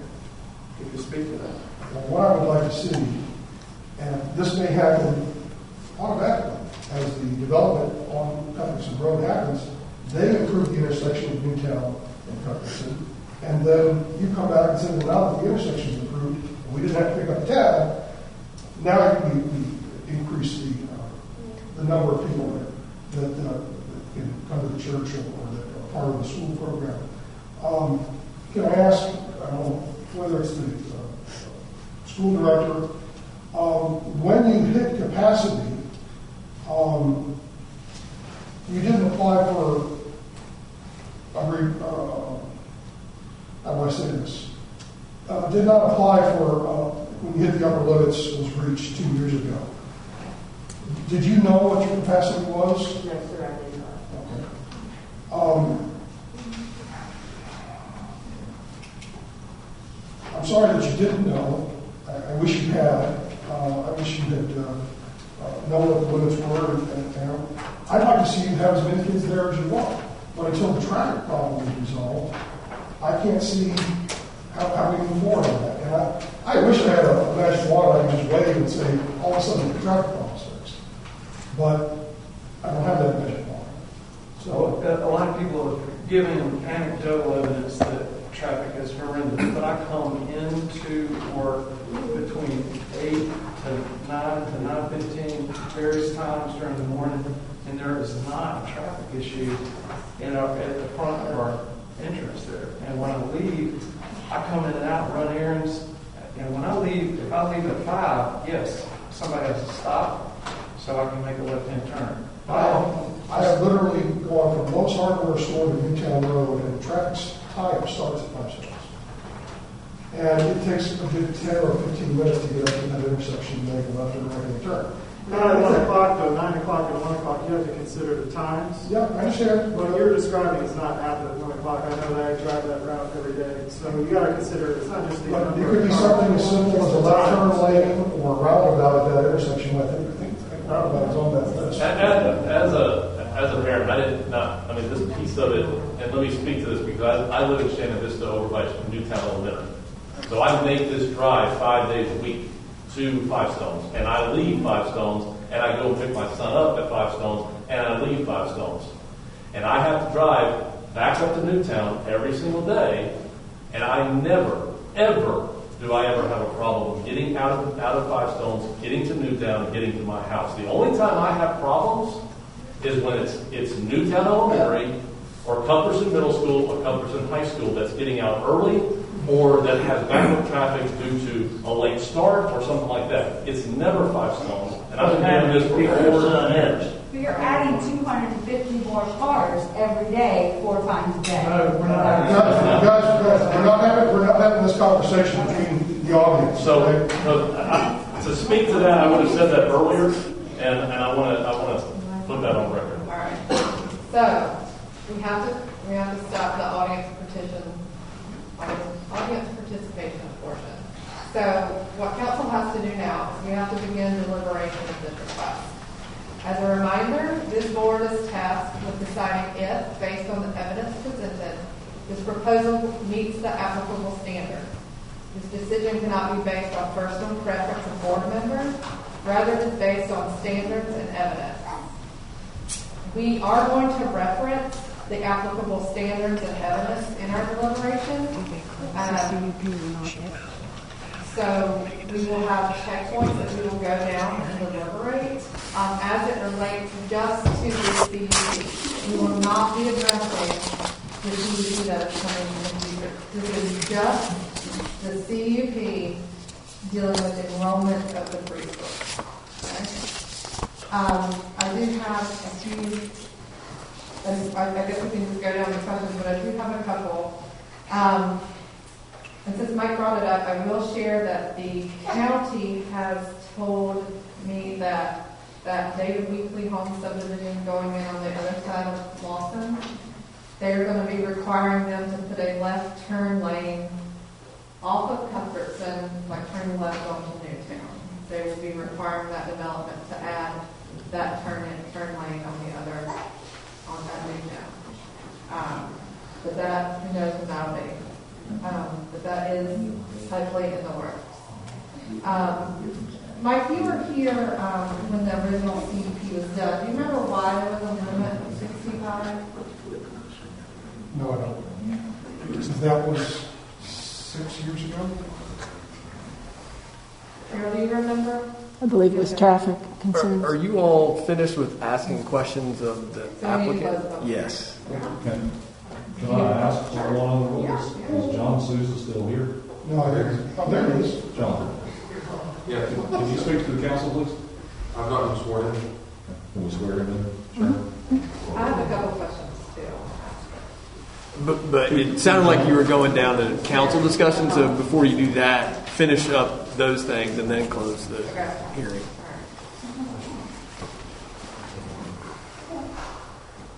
Do you swear to tell the truth, the whole truth, and nothing but the truth in regards to this issue? Thank you.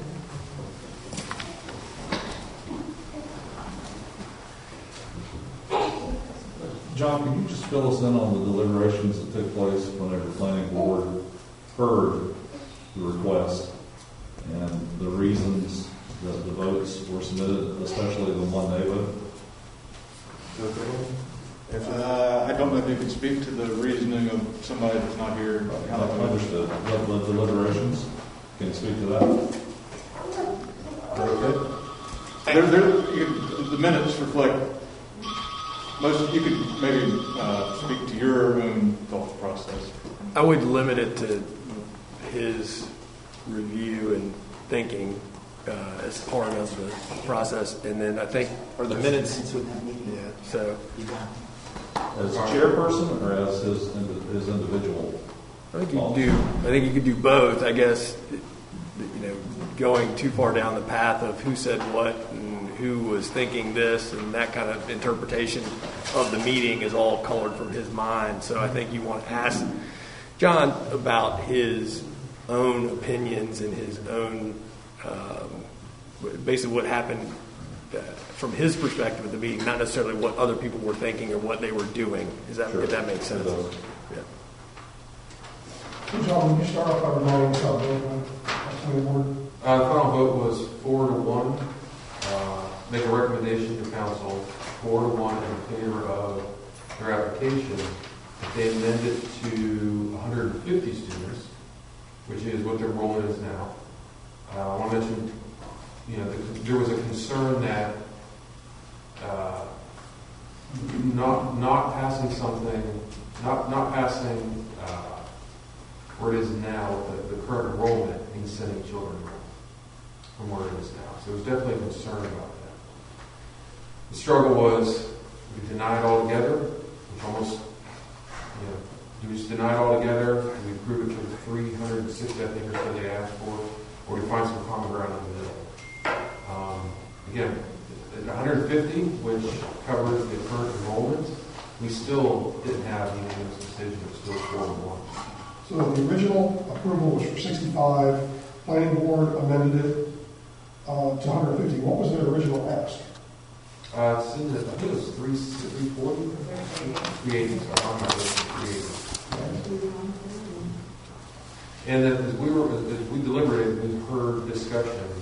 I heard discussion saying 380 was for planning for the future to continue to build out.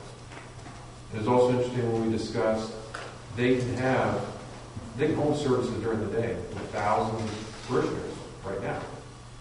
The difference is this was a school for children, so you got to understand the balance of the potential for traffic.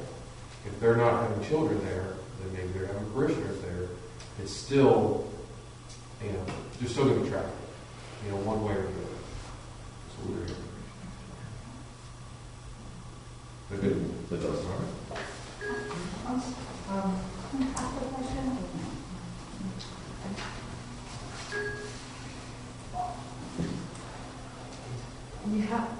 We kind of have to stick to our time. I know.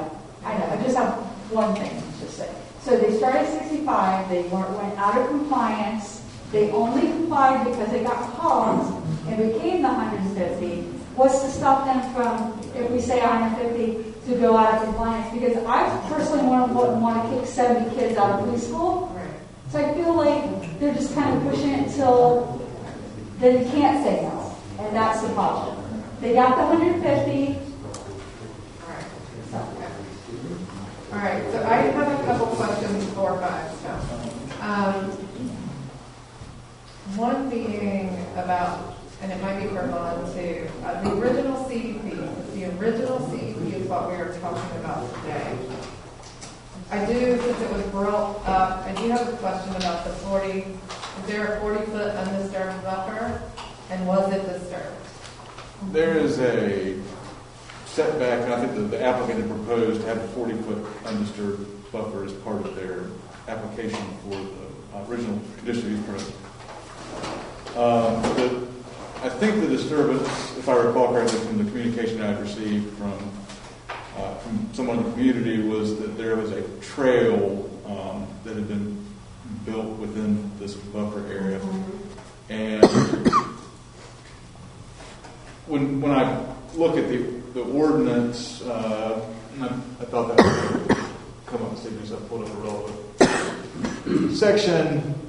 And so when a buffer is required, it says that in the specific ordinance section 156.126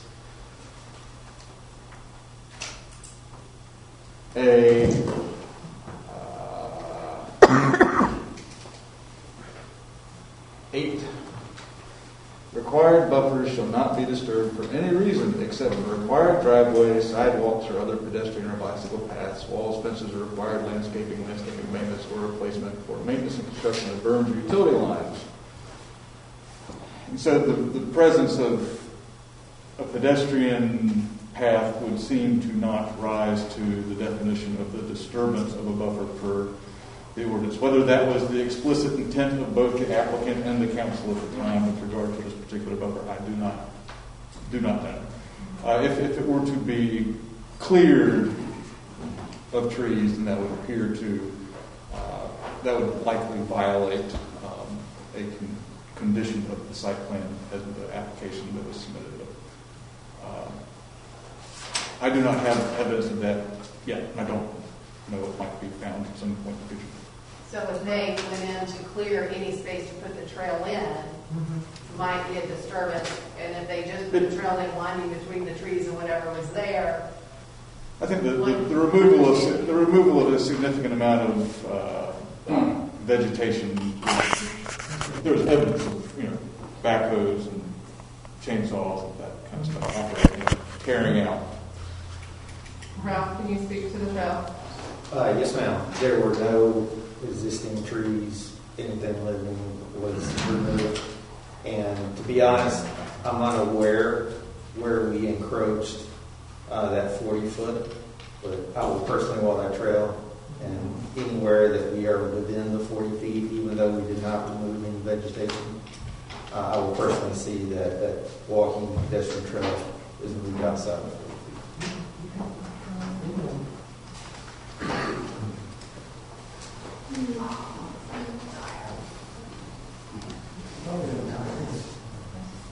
I have another question.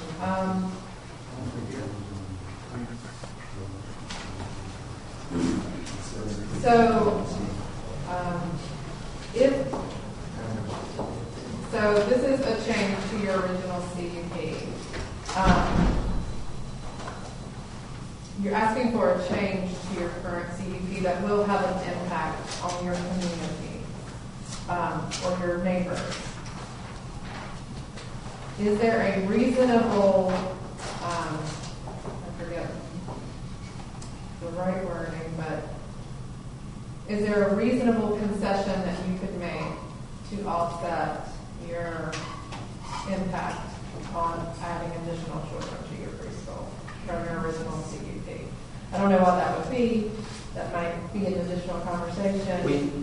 The original, I think it was 380, we were trying to project based on future growth on campus and things like that. And so reducing it to the 255 is what we believe would suffice for the next construction project.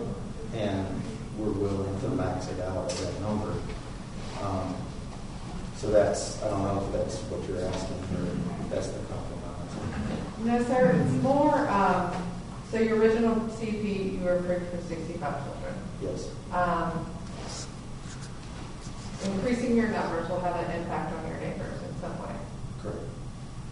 Is there anything that was pre-approved in the original CUP that impacts your neighbors negatively that you would be willing to make concessions on? Is there anything in our original CUP that was approved? Such as? I don't. She's asking you.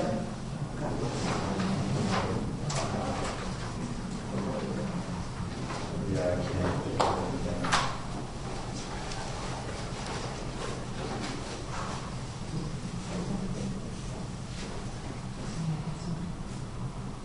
Well, I was going to say, what we're hearing in here is a lot of conflict and controversy between the church and the neighbors. And I don't even know how far that I can talk about it or request it, but you want to change your CUP. You want to increase your numbers that would impact your neighbors. Are there some things that are negatively impacting your neighbors now that would be a good concession from Gladstone in altering your CUP? Whether it be lighting or yes. gate. So as soon as we had never received any complaints about lighting until our first public meeting. And so once we received those complaints, we immediately went to Union Power to begin the process of trying to address it.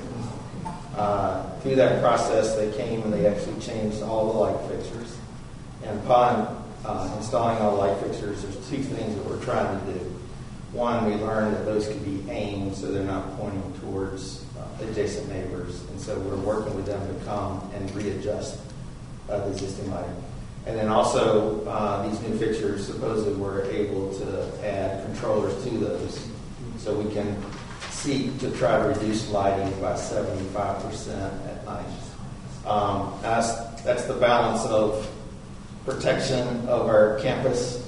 We've caught 2 minors in sexual acts on our campus and things like that. So we've got to figure out how do we balance reducing lighting as well as the safety and health. So that's one thing we're doing. We also are currently getting a quote on Champion Forest side, doing 3 rows of loblolly pines planted at different times to try to provide screening along that perimeter side. And so when we heard of concerns about being able to see in the winter, during the summer, it's actually fairly screened.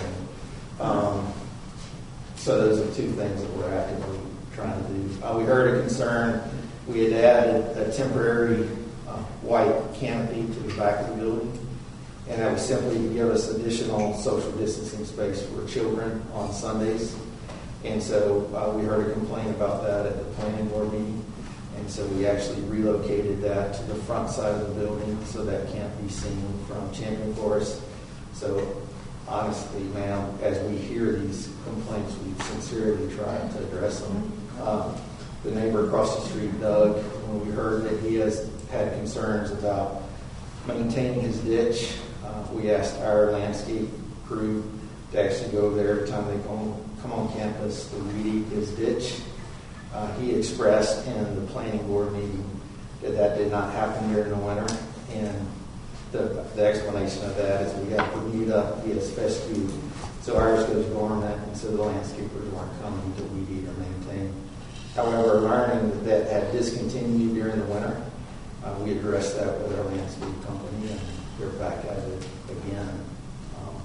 So the neighbor adjacent to us who complained about the walking trail, to be honest, we've tried to maintain 6 acres of woods between us and her in order to try to give her as much privacy as we can. We were not trying to do anything with Wesley Chapel taxis. Union County called us and asked us what our plans were for those 6 acres since we had left them undisturbed. And we asked why, and they said, well, we're going to have to give you a different tax rate if you don't do something there. And we said, the most passive thing that we had considered was a walking trail. And they said, yeah, that would suffice. And so it wasn't to avoid taxes. It was looking at a passive use of 6 acres that we've tried to maintain for the privacy of our neighbor. So honestly, as we've learned of things, we've tried that. There was a complaint about a couple of trailers and where they were parked. We relocated those. That was a result of the planning board meeting. So we've consistently tried to. We had 2 feather flags out by the road, partly because our sign says 5 Stones, and most people thought we were a business or a neighborhood. They didn't know we were a church.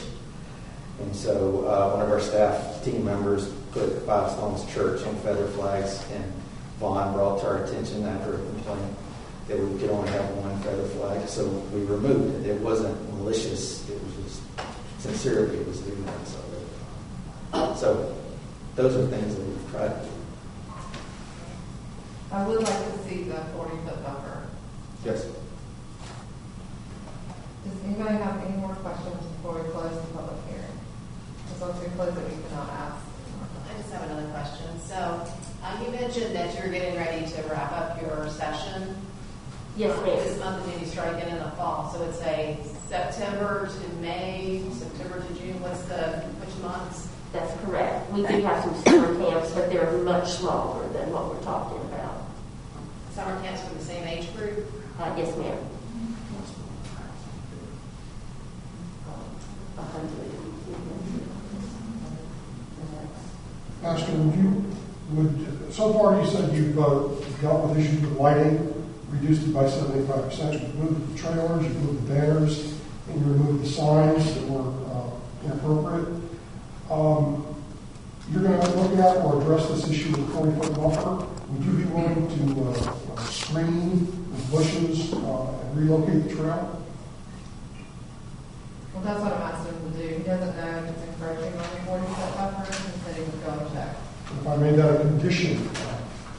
So the condition being that the trail is outside the 40-foot buffer, or if it's inside the 40-foot buffer, that we would screen? That you would, if it's inside the 40-foot buffer, that you'd move it. And you would also consider adding bushes or some kind of screening. It's a perimeter trail that goes around 33 acres in shade. And so trying to find vegetation that's going to creating a mile-long trail in the shade is going to be a challenge. But you can move it out of the 40-foot buffer. Yeah, I really don't. Well, the great thing about it is you can put screening, it doesn't necessarily have to be in that 40-foot buffer. You can put a row of trees or evergreens out. Yeah, that's along Champion Forest. So on one side, we've maintained a 6-foot undisturbed buffer where we kept all the trees 6 acres. On the other side, which is Champion Forest, which overall we've maintained more than a 40-foot buffer. We are looking at, and we're currently getting quotes on 3 rows of loblolly pines planted at different times to provide year-round screening. Guys, please, I'll use the word if because I'm not sure about this. If this were to be approved, would you be willing to report to Wesley Chapel the number of enrolled students on a regular basis, 6 months a year? Absolutely. That is absolutely correct. And I have one other thing, but I think I'll hold off on that. Why was the decision for loblolly pines? Because they're fast growing, they would reach a height that would help screen a lot of the lighting that has been a concern. The neighbors' homes are very high on the hill too, so to effectively screen it, I think. Especially them being 2 stories. I was wondering why you were getting something that doesn't have a screening at the bottom and only at the top. Mark, do you have another question before we close the public hearing? Okay. The CUP was issued in 2014. When was the preschool actually started? What was the first year of operations? We started September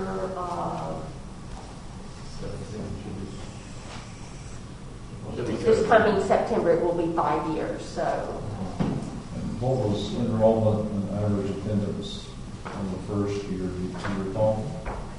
I would recollection right around 100. And you previously said you were not aware that there was a limitation. But I'm assuming Pastor and other members of the leadership of the church was aware.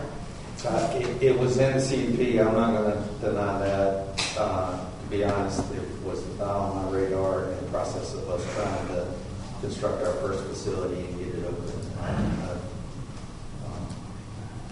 But I was part of that 2014 discussion, and at that time we didn't have a director. We didn't know what the need was, nor we knew how many classrooms we were going to have.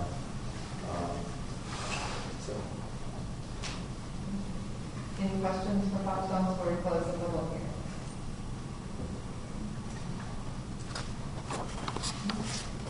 All right, so I'm going to close the public hearing and open it up to council for deliberation. Again, this is not on personal preference, but it is on our findings of fact that we have to review.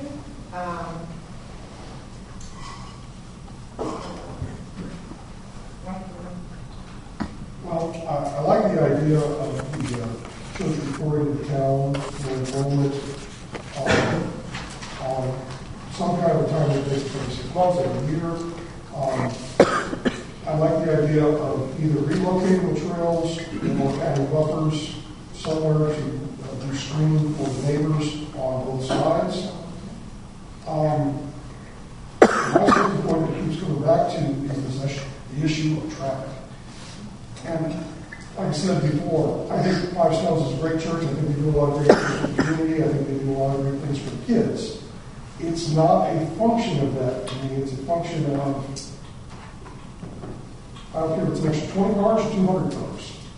The issue has got to be addressed. I think if the subdivision down the road is planning to do improvements with the left-hand turn lane, I think that in the long run that will probably address most of my concerns. And like I said, Five Stones has already looked into, from the public meetings, the issues with the lighting, the issues with the trailers, the issues with the banners, the issues with the signs. I think that they have a mostly positive relationship, trying to do the right thing. They said they didn't know the limits for 65 kids. I do not want to be the guy that turns around and says, you got to go back to 65 and you got to send the rest home. I really don't. But what I'd like to do is consider approving this with the understanding that at a time limit, that if the road doesn't get improved in the next 12 months or whatever the case may be, that we sit back and issue. I want to give an approval of something, but I want to have a time limit. If there's no progress in that time limit, I'm going to have to be the bad guy and say, you have to go by your original CUP and only have 65 kids. You want to approve your thinking of the 255 or the? No, 150, which is what they're at right now. Their current enrollment. That's the way I'm moving based on what I heard today. So, kind of what's been said, I don't think there's any debate about the ministries of the church and the things that you're doing for the community and the area for individuals and groups. I mean, that is greatly appreciated, and that's not what we're here to discuss, and we're not, here to debate the value of preschool. Big fan and supporter of the education system, and I don't think any of us would say take an educational opportunity away from anyone. But that's not really what we're here about. This is a decision about the fact there was a restriction that has not been adhered to, and now we're being asked to change that limit because it wasn't adhered to. And I'll just be frank, that it kind of rubs me the wrong way that that the church had these restrictions that fail to know them or to do anything to ensure institutionalized knowledge that these are the restrictions and what we have to abide by. And that is concerning. I realize you're growing, you didn't know where things were going to go, but there was some sort of vision. And so that does concern me with, okay, now you've got other plans to do stuff, and then it's, what else is next? How are you going to continue to want to fill up the space and everything? And it's just troublesome to me from that perspective. I understand the, and kind of like Mike, I don't want to kick kids out from any program that is helpful, but it's still concerning that we have these, restrictions, and especially knowing there's another request coming. I do appreciate, I think it's good to call out some of the things that once the church has heard things in whatever forum they've heard the complaints, working to address them. I think that's the type of help we would like to see between the neighbors, being able to talk and not being in conflict with each other. And so kind of with make sure that 40 foot's undisturbed, we're going to hear about the lights and the trees to help the Champion Forest. The other thing, I think you had mentioned perhaps a gate or something in addition to the lights to help with the security of your property and limit some of the things there. I do understand the concerns about the traffic, and I think you just drive down Cuthbertson and look at whatever's on either side of the road, and that's why the traffic's like it is. And you look at whatever's on either end of that road. So that is definitely bigger than the church itself, but we have a huge school system nearby, so we do have to think about those impacts during those hours. That's kind of where I'm at. So, right, it's definitely not about the ministry. It sounds like preschool is a need and the parents there are happy. There will be a traffic impact of 255 preschoolers and 40 staff. However, there will be a traffic impact. However, it's not fair to expect 5 stones to fix all the traffic impacts. That's not reasonable. I've heard that middle school starts at 9. Would there be any thoughts of if preschool started a little earlier at 8:30 or 8 to 9? High school starts at 8. High school starts at 8. Okay, so what time's high school? High school starts, drop-off is at 8. Middle schools, the school starts at 9. Then Newtown comes home at 2. High school comes home at 3. And middle school ends at 4:05. And lacrosse practice is at 5 p.m. at Optimum Park. It takes me 17 minutes to get there. And the traffic starts. So starting earlier or later might not. Starting later might help, but then kids nap. So, well, my kids didn't, but some kids nap. So maybe the time could be looked at for starting. I definitely have an issue with the buffer. We are a tree people over here, and we don't want our robbers disturbed. It's like the flagpole. I don't want to make decisions to do something if we're not properly prepared to handle the consequences. I do like that Five Stones is hearing the complaints from the neighbors. I'm saddened that we live in a world where we don't all come to face to face and talk about our problems until something like this comes up. Maybe there should be a Cuthbertson Road neighbor party where you sit down and you talk about your issues, or a meeting where you talk about things that are common to you.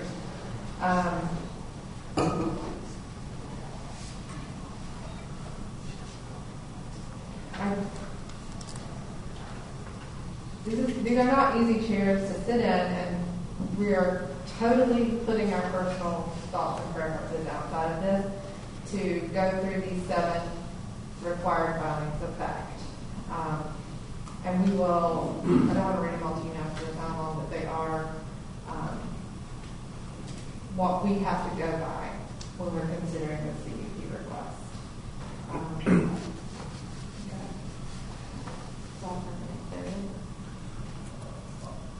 I'll only echo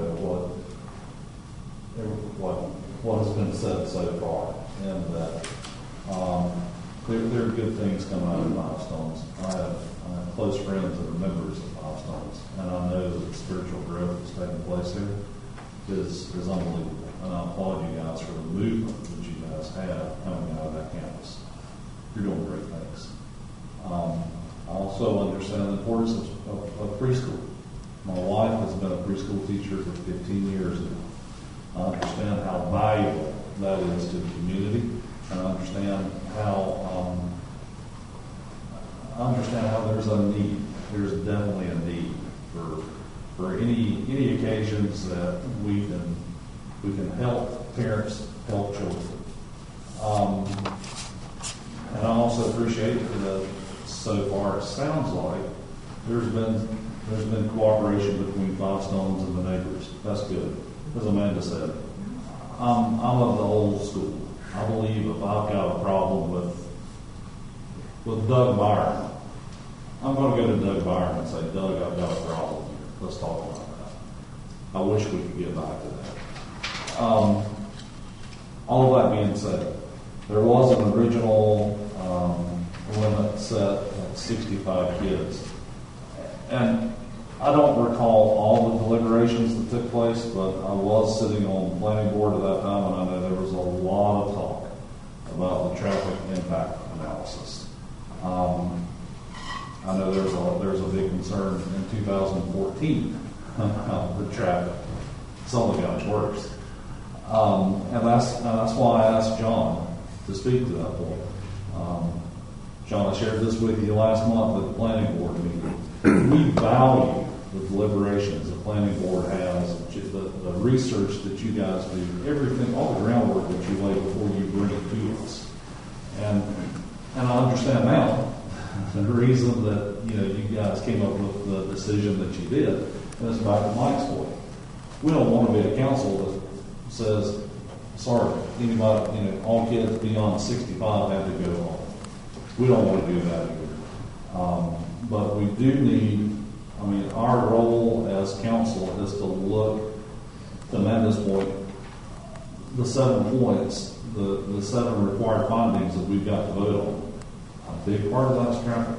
And I've lived here all of my life, a long time. And I've understood all my life how difficult it is sometimes to travel on Cuthbertson Road. And I travel with my job now, and irregardless of the time that I'm on Cuthbertson, I say bad words. before you all comes. Traffic is an issue. And I will share randomly, I was asked by a Champion Forest resident about sidewalks. There's some undeveloped county land across from Champion Forest, kind of to the side of the school. And the county has talked to, the developer who's interested in putting stuff there about installing sidewalks through that property into the school and having to take the sidewalks along that stretch of Cuthbertson and into the school. Just to share that, I don't know anything else, but that they are talking about sidewalks on that side of the road. That would be something county that.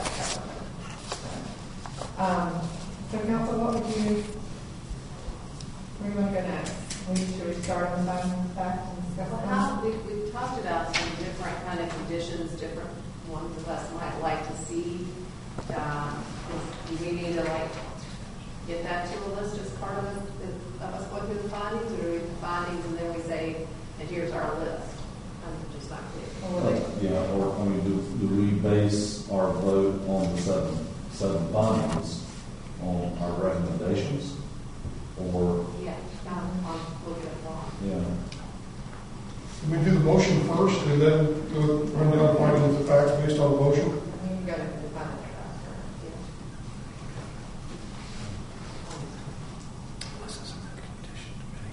This is where the lawyer steps in. Straighten everything up.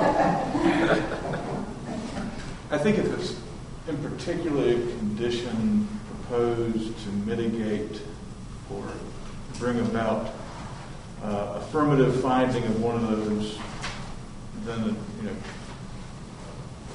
incorporated as part of the discussion of that particular finding. But by at least the end of the deliberation, there does need to be a consolidated and articulated list of any conditions that are proposed so that the applicant is aware of them and can make their feelings known on whether or not they would like to comply with them or not. Okay, so I'm going to read through the findings of fact, and we're going to discuss them, and if you have conditions that may be still in the affirmative, you can bring that up at that time. So the first finding of fact is the use will not materially endanger the public health, safety, or welfare if located or proposed and developed according to the submitted plan, and not create dangerous traffic conflict points, noxious odors, sound, glare, or environmental hazards. My issue is not the noxious odors, sounds, glares, or environmental hazards, but the word traffic is in there. And to me, that is the one that jumps off the page. And there was no traffic study done for this, and that's typically one of the things we look at is, was there a traffic analysis conducted, and in this case specific to just this request about changing the preschool attendance. And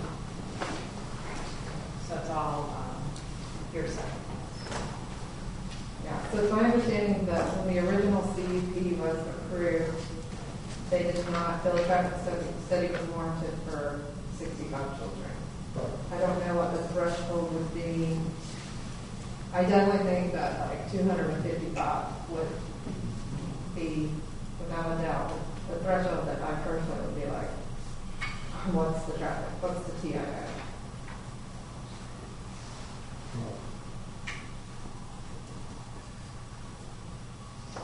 But is there a number you're comfortable at that is not 65? Well, knowing that this is the first of two applications, I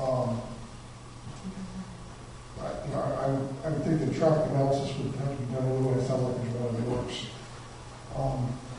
But it has nothing, it doesn't, the TIA was done for the other applications that has no bearing on the preschool stuff. But it should.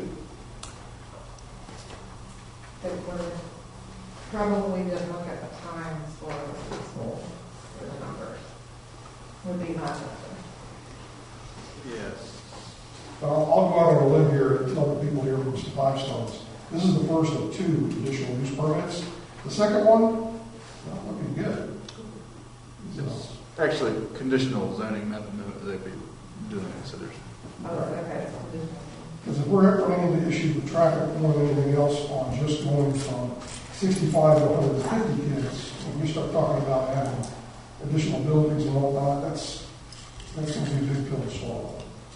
Yeah, and kind of to that point, I think, if there's not a traffic analysis for this particular request, I think any in the future needs to account for all of the programs, the dates, the times, and volume in its entirety with all of those aspects, and not just say it's a church, well, it's on Sunday, and therefore we don't have to worry about Monday through Friday. I do think that's important for us to have. The TIA that's in progress is very inclusive and considers a good volume of traffic, and so Even preschool times? it was accounted for, but it was definitely not the focus of the TIA. And, we mentioned the pandemic, because we ran into that on another development. If accounts were actually reflective of reality if you're not specifying. They used the TIA that's been in progress was done based on the methodology approved by NCDOT and the school traffic unit in Raleigh. And the village doesn't really have a big say in methodology. What I'd like to do, if George will allow me, or maybe Bob will allow me, is make a motion on this issue with conditions and then fill out findings and facts with those conditions as part of the motion. Is that something we can do? I mean, I think as to what Vaughn was saying, if your conditions are specific to that issue and are meant to mitigate your concern over that finding of fact, and if adding those conditions would make you move to approve that condition or that finding, then I think that's appropriate. Yeah, establishing the reasoning of the condition first would probably be that's right, most appropriate. So no motion first. I would look at it. So, what I would say is we don't have a traffic study currently for the preschool, and if we were to approve them at 150 where they are now, I would like a condition put in there that if there were any increase, that they must have a TIA done before they were allowed to go above the 150. I would make a condition of the 150 and put a time limit. What, to do a traffic study for the 150? It sounds like we might already have that information. Somewhat. Well, yeah. I'm fairly certain that I'm not a traffic engineer. My reading of the TIA, as someone who's not a traffic engineer, would be that the number of preschool students, if it's at 150, would probably not trigger any additional improvements. The school, as proposed, that was studied in the TIA, does trigger many additional improvements, many expensive additional improvements, but I do not. The TIA done anyway in the next 12 months, right? No, it's been done. It just isn't published. There is one that was, has been in progress for quite some time for the proposed rezoning. And we expect the final draft when, or the final version? The village's consulting traffic engineer feels like it's probably in pretty good shape. I'm not sure what the folks with DOT, how they've taken it yet, but that's who we've been waiting on a lot. And the way you worded that, if they go about 150, no, if the limit is 150, they should not go over 150. Right, but it's got to be part of another. So I think the thing would be, if you go above 150, you're going back to 65. And then But I don't want to be a condition that says, if you go above 150, then we don't want to. Well, we could put the condition in there, if you go above 150, you go back to 65.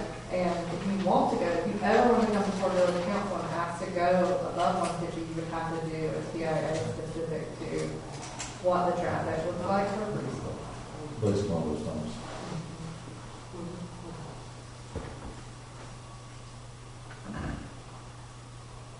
Okay, so the second is the use meets all required condition.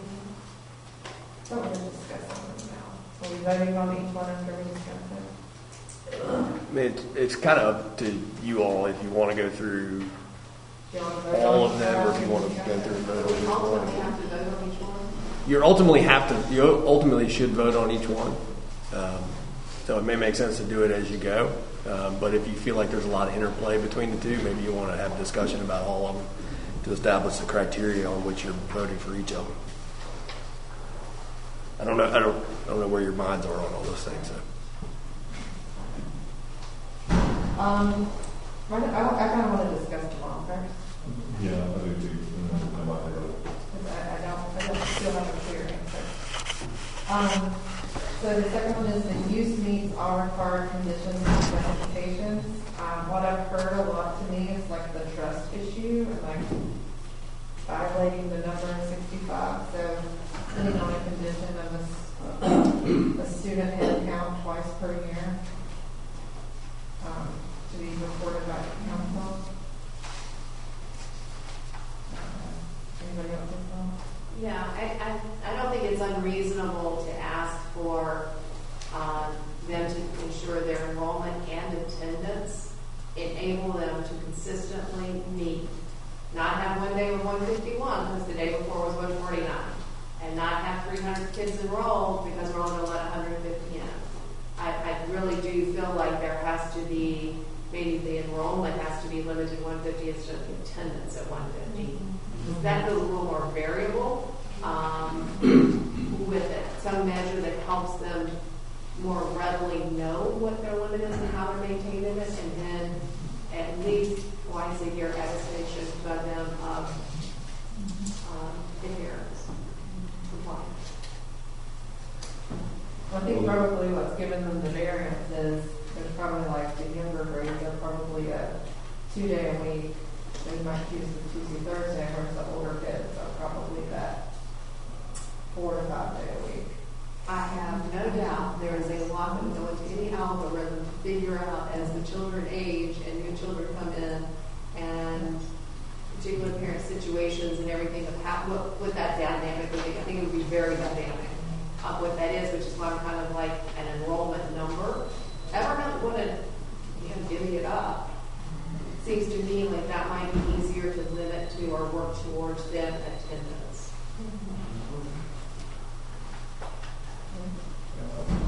I think I understand what you're saying. I think you answered the question. Okay. So you're saying 150 kids max, no matter what day they come? Well, they've got more than that now. So I think maybe a better way to say it is a maximum of 150 students on any given day. Yeah, I think that's too hard for them to keep up with and ensure that they're in compliance. The new enrollments now. Well, I think they can count how many students per day. Because I do feel like that Monday, some kids go Monday, some of the younger kids might come Monday, Wednesday, some Tuesday. And that's up to them to figure out where.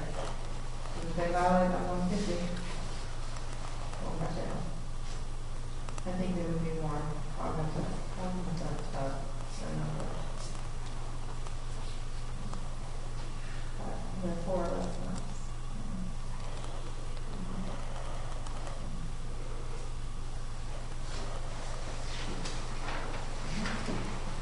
So number 3 is the use will not substantially injure the value of adjoining or abutting property and will not hinder future development potential of adjacent properties by the introduction of incongruous land use or incompatible development scale or intensity.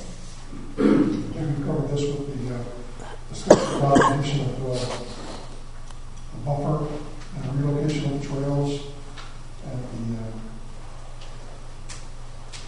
concerns. I will say we actually did not have any evidence presented that says it will not impact property values. Recognizing that the scale of what they're talking about for the preschool is on scale of a commercial operation in a residential area. And so we really didn't see any evidence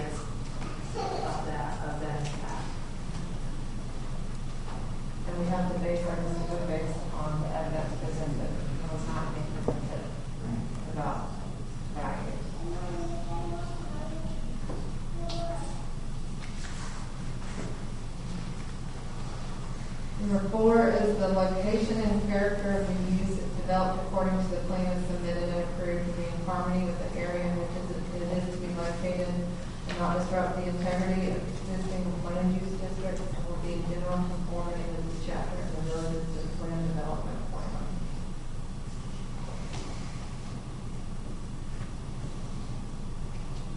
Did I have a previous comment? I will say the one complaint that I've heard is that the church is a metal building. I was not here in 2014, and I don't know. I don't think we can. I don't think that North Carolina law and that allows us to dictate what material things are built out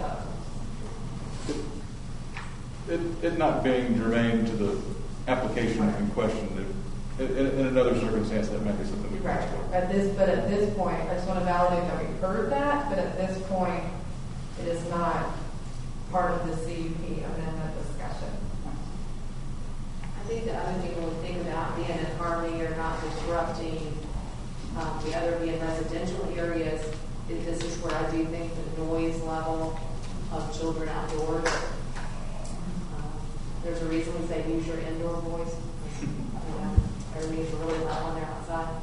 That would be the only thing. Because I've been able to hear Wesley Chapel Elementary, for example.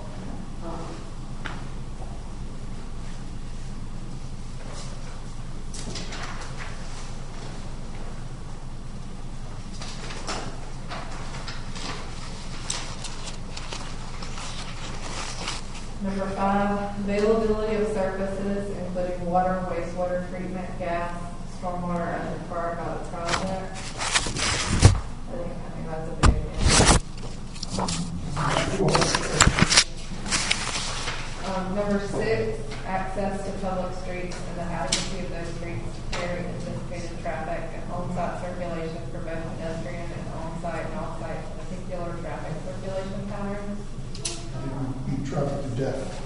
Yeah, I mean, yes, it's definitely be traffic to death. I do wonder if there's still some value in looking at that start time and a stagger between the middle school and the high school. If there's any value in it, I don't know.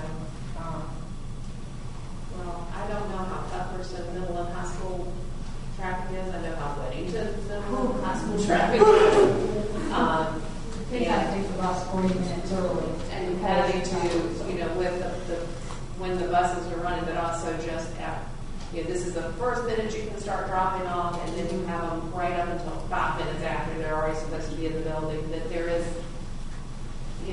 I don't know if in between them there is much. I don't think that there's anything in between them, just because of that. And traffic is a problem. That is what we hear all the time. That is our resident survey number 1 complaint. We paid money for traffic improvements that we haven't seen yet. We push constantly. We go to meetings and spend hours every month trying to get our voices heard about traffic. And the simple turn lane coming off Cuthbertson going on coming off of Newtown going on to Cuthbertson really did fix the problem in the mornings with people going down Newtown Road. I think a similar fix would be the left-hand turn that would be proposed. Off Cuthbertson on the Newtown Road, which I think will improve the traffic as well. The problem is you can't just snap your fingers and have that done. So we know what it did going one way. We expect the same thing to happen going the other way. Question is getting the improvements physically done. However, just because there's a turn lane does not mean the primary lane does not still back up.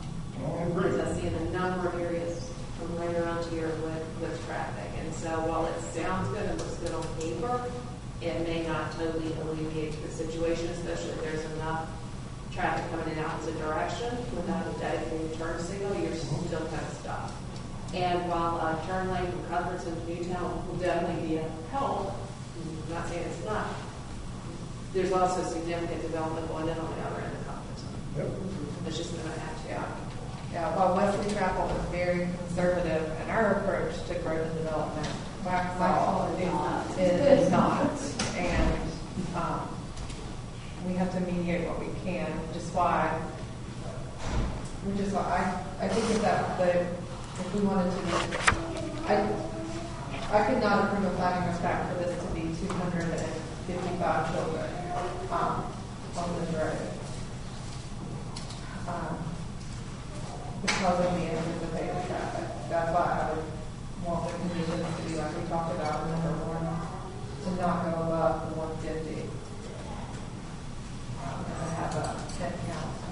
So that's kind of the same to me for the traffic. Yeah, because my understanding of I'm not quite sure where your drop-off point is, but there's a pretty good amount of space to queue up cars. You know, as they're coming in, once you get them off Cuthbertson, it's off the road. You don't have to have them queuing in the street like they do at some of the schools. So I do think that's, plus because they do have that ability to do that, but they need to make sure they are getting off the street. I wonder about I wonder if there would be any value to requiring a deputy to be there when the school gets out. Not a problem necessarily at the school, it's more a problem at the intersections of the That's the problem. I can just briefly say that the village's consulting traffic engineer has lots of concerns about the safety of people directing traffic in Cuthbertson Road actively during peak hours. So it may cause more problems. I don't think it's a problem at the school. There's a light, there's lanes and all that kind of stuff. It's the ends. Putting someone on the line for direct traffic is not a good idea for their safety. Putting someone where? Is that putting someone directing traffic in the middle of the road on a line where it's not good for their safety? Justin was not a big fan. That's what caused some of the delay of the TIAs, because that was an original proposal, and it's just not safe there. That speaks volumes. And the last one's Renee. Last one is adequate safety and emergency services. We also NA.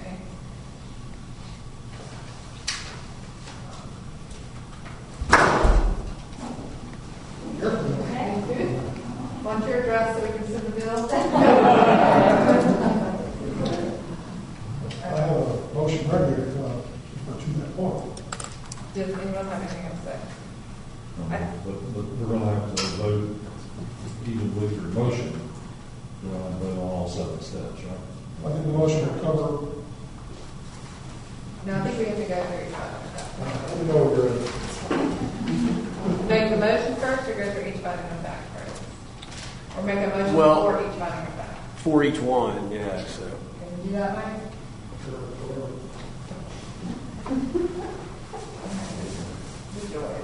All right, Mike.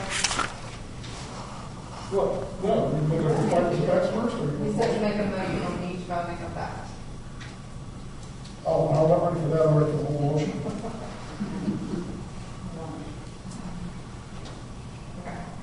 So the first finding of fact is the use will not materially endanger the public health, safety, or welfare located where proposed and developed according to the submitted plan and not create dangerous conflict, traffic conflict points, noxious odor, sounds, glare, or environmental hazards. What we spoke to previously is that there wasn't a traffic study done. We are anxious to get the other results. So, if we've all talked about if we approve it to 150 and 150 students, 20 staff, that there must be a twice-a-year report to the Village of Weston Chapel on student enrollment, no more than 150 per day. And if ever they go over 150, that will be their second violation, and they would go back to 65. And if ever they want to go over 150, they must have a traffic impact analysis to prove that going over that 150 would not create that dangerous traffic conflict. The only modification that I would make would be to change the number of teachers to 25 to coincide with what the planning board had done. 150 kids, 25 teachers. When we say 25 staff. Staff. I'm sorry, 25 staff.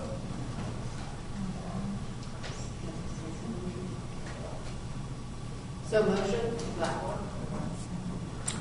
I think that works. Give her that. Do you want me to say it again? Maybe repeat it though, just to make Yeah. sure, because I'm not sure Cheryl got all that. Thanks. So, council, for this finding of fact, we find that 150 students and 25 staff would be approved. However, this is 150 students enrolled per day. Enrolled or day. attending? What was the planning board recommendation? Total.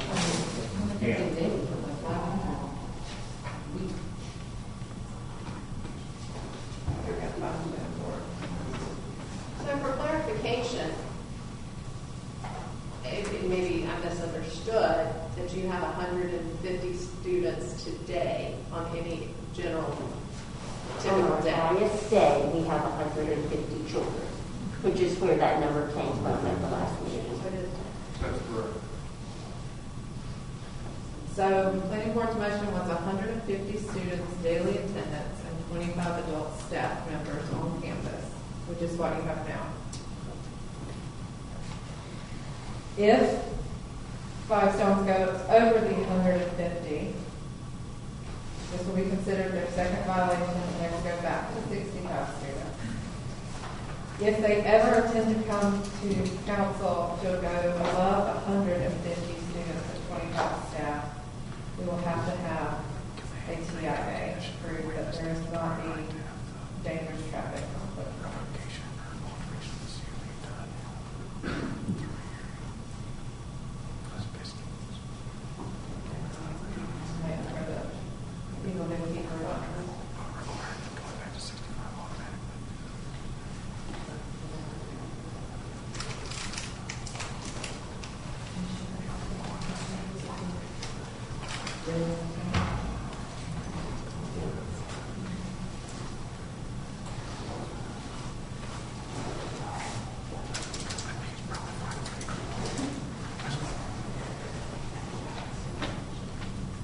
Sorry, go ahead. Okay, so we have a motion, do I have a second? Sorry. And we opt to vote. Did you make the motion? Lori I did. said Okay, thank you. Or made a motion as stated. And all in agreement with this item? Okay. The second one is that the use meets all required conditions and specifications. This is where, again, we talked about reporting student headcount twice a year to the Village of Wesley Chapel and making sure the enrollment is 150 daily attendance.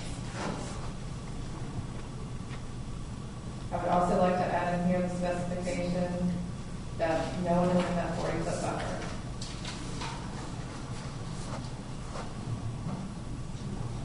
I'm sorry. That no one is in that 40-foot buffer, so if there's a pedestrian walkway within that 40-foot buffer, that we move it out on the 40-foot buffer to your property line. Nothing in your buffer but vegetation and trees.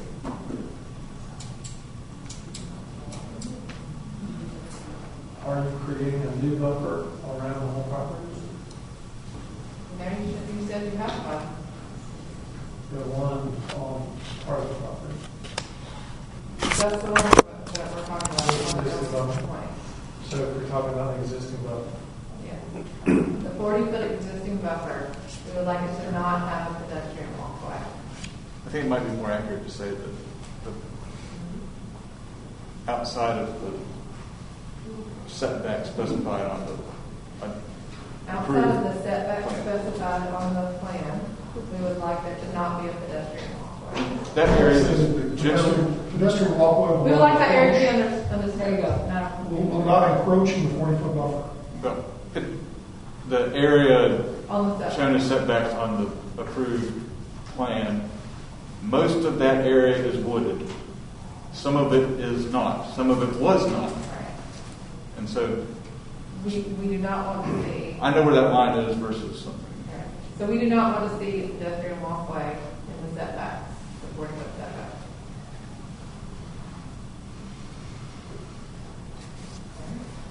Anyone make a motion? I'll say so motion, if you know how to repeat all that again. Just so motion that it meets all the required conditions and specifications, including reporting the student head count twice per year to the Village of Wesley Chapel, not to exceed the 150 daily attendance, and to ensure that there is no disturbance in the setbacks depicted on the plot. I'll second. All right, any further discussion? All in favor? Third one is the use will not substantially injure the value of the property or the point or value property and will not hinder future development potential of adjacent properties by the introduction of incongruous land use or incompatible development scale or intensity. This is what we said was NA because we did not have any evidence presented about the value of adjoining properties. Well, it's not inaccurate, we just don't have that evidence. Right, so there was no evidence presented regarding the finding of fact. Okay, then I'll make a motion that we agree that the use will not substantially injure the value of adjoining or abutting properties and will not hinder future development. Potential of adjacent properties by the introduction of rigorous land use or incompatible development scale or intensity.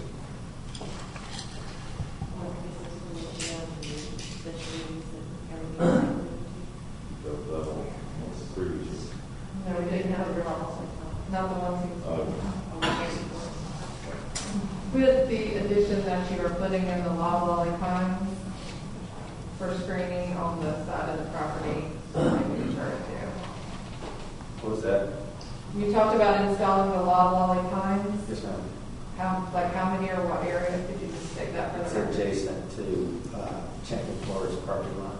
Okay, adjacent to the Champion Forest property line. Do you know about how many or how long that is? We still got to get a survey on the site to make sure that the parking lot is, going to allow enough space to put the number that we want to put in. So we're still exploring that option and doing bids. I can commit to something like that. I don't believe. You could admit to. You cannot. I don't have a plan that I can to define our actions as a condition. So it's my understanding that if you can't, we would have to, if you can't commit to something tonight, we would just pause or leave it. I would continue. That would be one option. Or you can commit to something. I would. Well, again, I think we sort of need to keep our blinders on it. We're talking about the CUP for preschool, and I understand the walking trail. We've already voted on that and brought that into this. But, the loblolly pines was an offer, if you will, that the church made to increase the buffer on the opposite side of the block. Am I right? Increase screening. Yeah. But you did say that you would be willing to do that, showing that the church is making concessions to their neighbors. And what Reed's referring to is right now the original CUP allows us to extend our parking lot.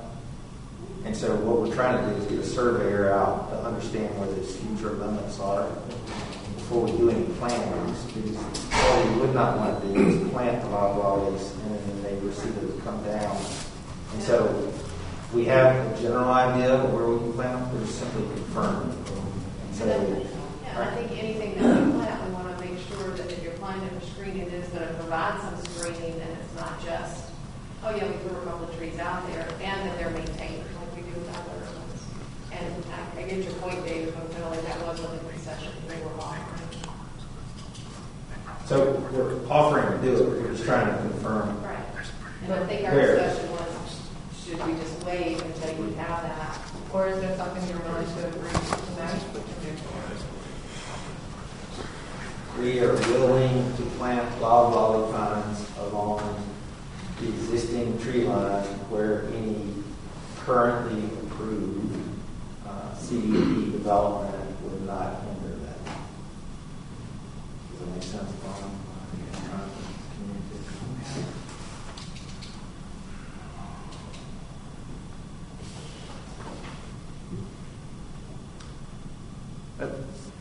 The approved plan, there appears to be, the closest the parking is shown to a property line is probably about 20, to a setback line is about 20 feet. So there's probably,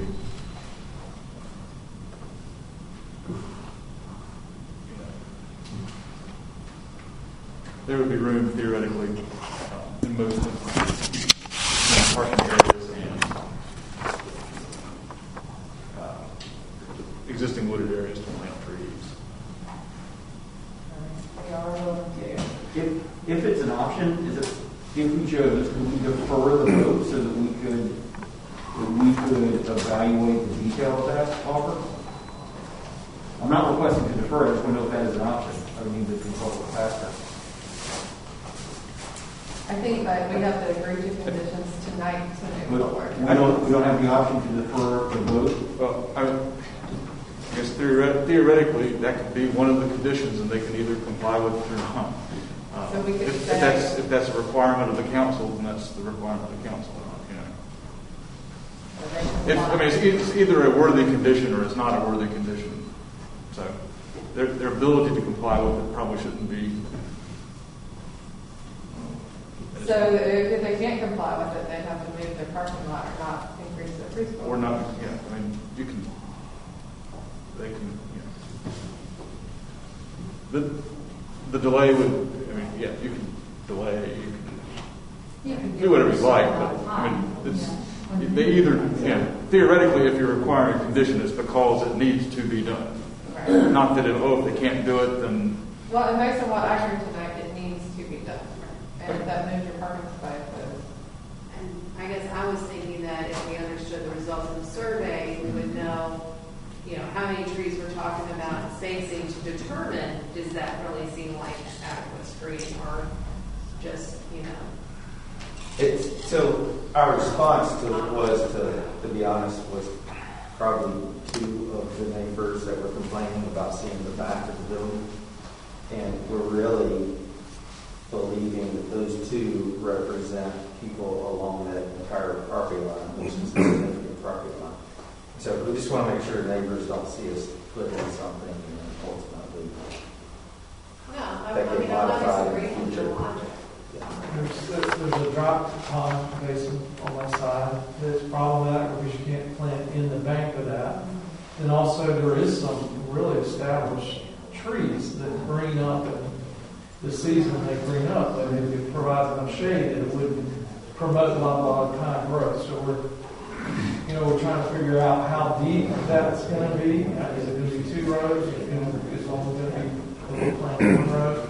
But our primary thing that we heard from the HOA president last time was, hey, the screen there between the clubhouse and on the west side of the property, they have about 4 feet of scrub on their side, and we planted plantings that they would like more significant.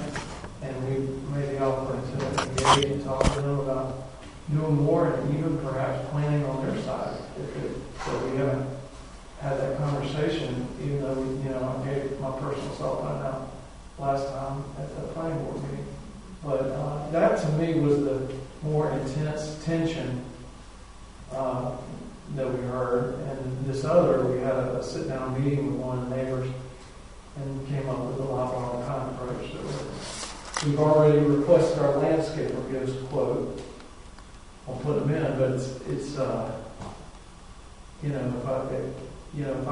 if we committed to do that tonight, some of the neighbors are going to come back and say, well, you said we were going to do it. And well, we did, but we have to do some parking right out there. Well, for me, it's kind of like to have, like in our ordinances, it's more specific.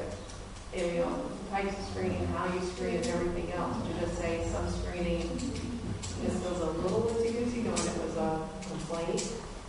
that, then it just feels like we should be able to say, you know, we want trees in there that are gonna adequately screen because of the, you know, the visibility in the winter, but that there are not so many in there that they die, that they, you know, that they're able to maintain and thrive in there, because otherwise you're not solving the problem. Yeah, in some of those areas where we're talking about, there's probably 150 plus feet of buffer that we've maintained with mature oaks.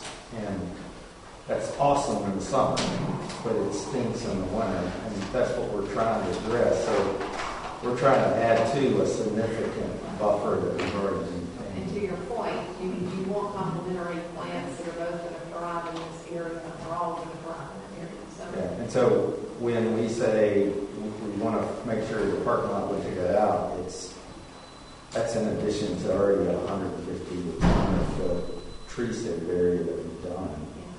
Because, I mean, like, I don't know that Lonely Pines are the best option. It's something they decided, but, you know, are they going to thrive? I guess I'm kind of at the point of, like, I'd like to have some screening requirement in here on this to help with concessions for the neighbors. But I think it needs to be something that we can describe and measure.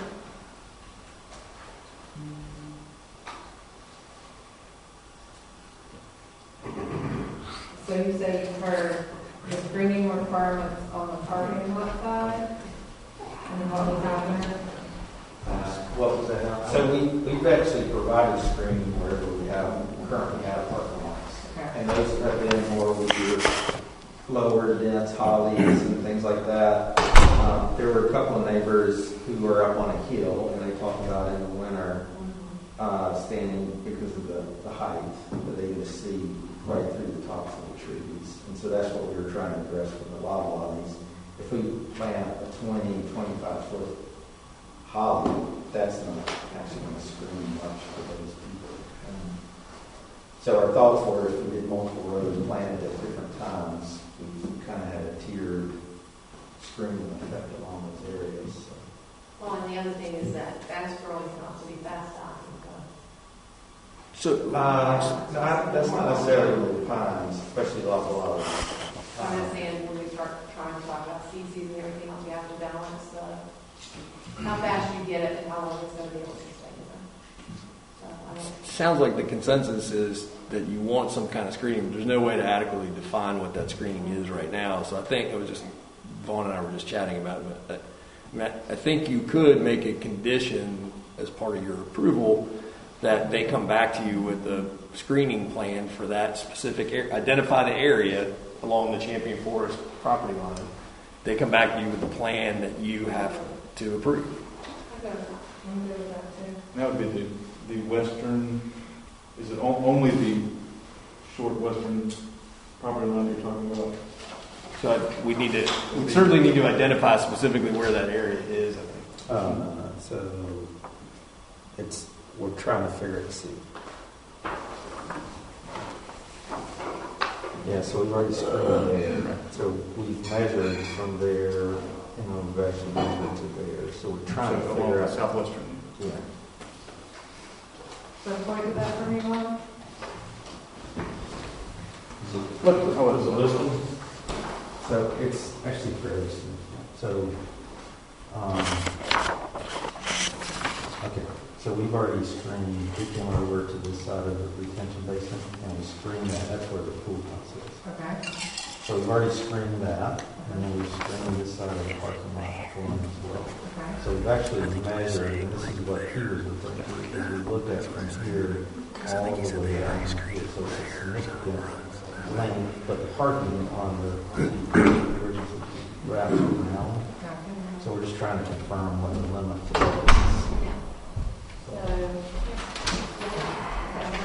All right.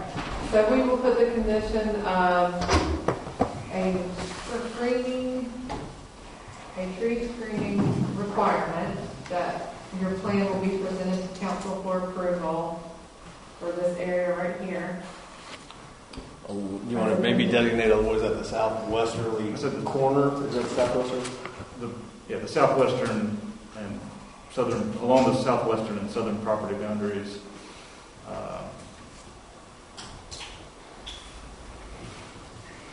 To be submitted. Roughly from parcel, of course, have the same numbers, but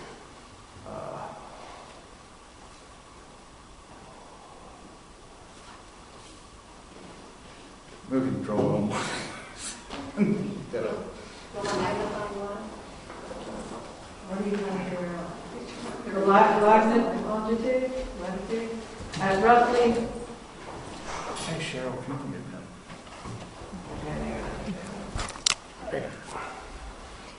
Well, Vaughn's going to do a representation in pen. And when do you want them to come back to you? And we would like it, is 30 days reasonable? Is 30 days reasonable, Ron?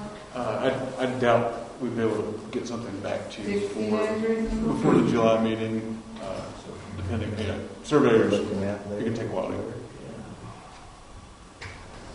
Can I sort of, I would say right now with summer and all the trees are doing well, covering, I think, a little time is okay. I agree, I don't want 30 days to be enough, but, and I would.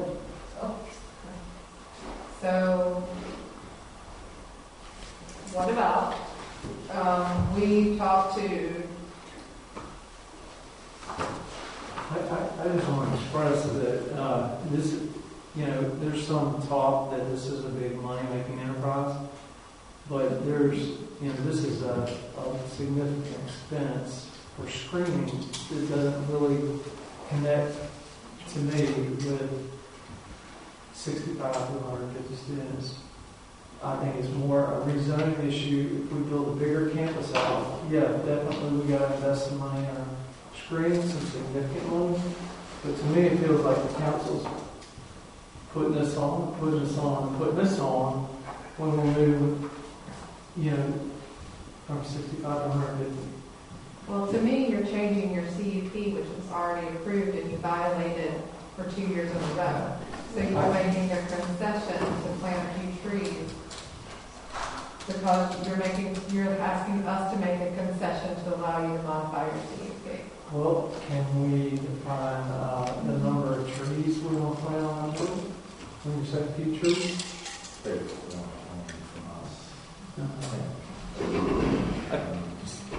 I'm saying that is a significant order.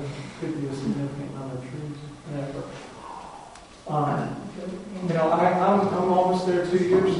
One of the first things I did was, look at the CUP, and that was one of the first things I did with Rob, was come to this building for the first time in my life and meet Rob and talk her through this. So ministries typically run under-resourced and understaffed, and we still do that today. I work 50, 55 hours a week, and I love it. But, we did make a finding, and then when we recognize it, we can. I apologize. I know we're out of compliance. I want to do the right thing on the screen. You come to our campus, it's gorgeous. Trees everywhere. In my experience, we took down one that was over 6 inches in width by permission because we were doing dam remediation. We took down a dead one that was over 6 inches. Those are the only trees I know of over 6 inches that we've taken down since I've been here 2 years. I love trees myself. I want to just say that it's, I appreciate the back and forth. I appreciate you guys working with us. We'll do something on that border. If you want to plan, we can come up with it in 60 days. It really was our intentions to have this conversation 2 years ago, but at the recommendation of Wesley Chapel, is on reason it's been put on. How much do you think trees cost, if you don't mind me asking? Because if you make $42,000 a week. Hold on, we're not, okay? Yeah. We will look forward to reviewing a plan in 60 days that, not saying trees will be planted in 60 days, but saying, the plan will say, we think this is a great screen, this is the type of tree, this is when they should be planted. Okay? All right. In 60 days. So 60 days. So I need a motion. I'm not one. Okay. No, well, hold on. You're talking about a different motion. Yeah. She's talking about the finding. Yeah, let me know when it's time. So I also motioned myself. So we were not presented, for finding of fact number 3, we were not presented evidence that the use will substantially injure the value of adjoining Warren Brothers property, but we would like to see a screening plan along the So Agreed corner in the next 60 days between the Flagstaff and Chimney Park. So do you have a second? And it's for our approval. For our approval on 60 days. I've got a question for you, but on the findings of facts, it has to pass, but it does not have to be unanimous in order for the process to move forward. Okay. Okay. Any further discussion? Okay. All in favor?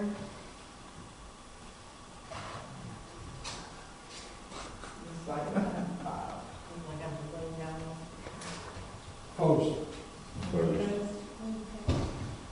So, Then it fails. so, Fails.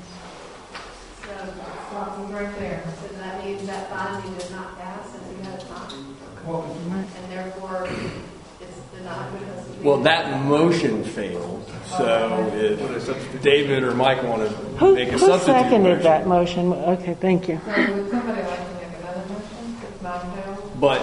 But yes, each finding has to be made in order to approve the conditional use permit application ultimately.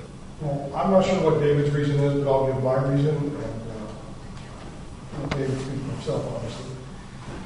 I think Five Stones has been over backwards to deal with things that the neighbors have brought up, the council has brought up, whether the issue with the lights, the issues with the trailer, the issues with the banners, the issues with the signs. I think they want to do the right thing, and I think we're micromanaging them by saying, this is how many trees you have to push, this for you. Just say, improve the screening between the church and the areas around it.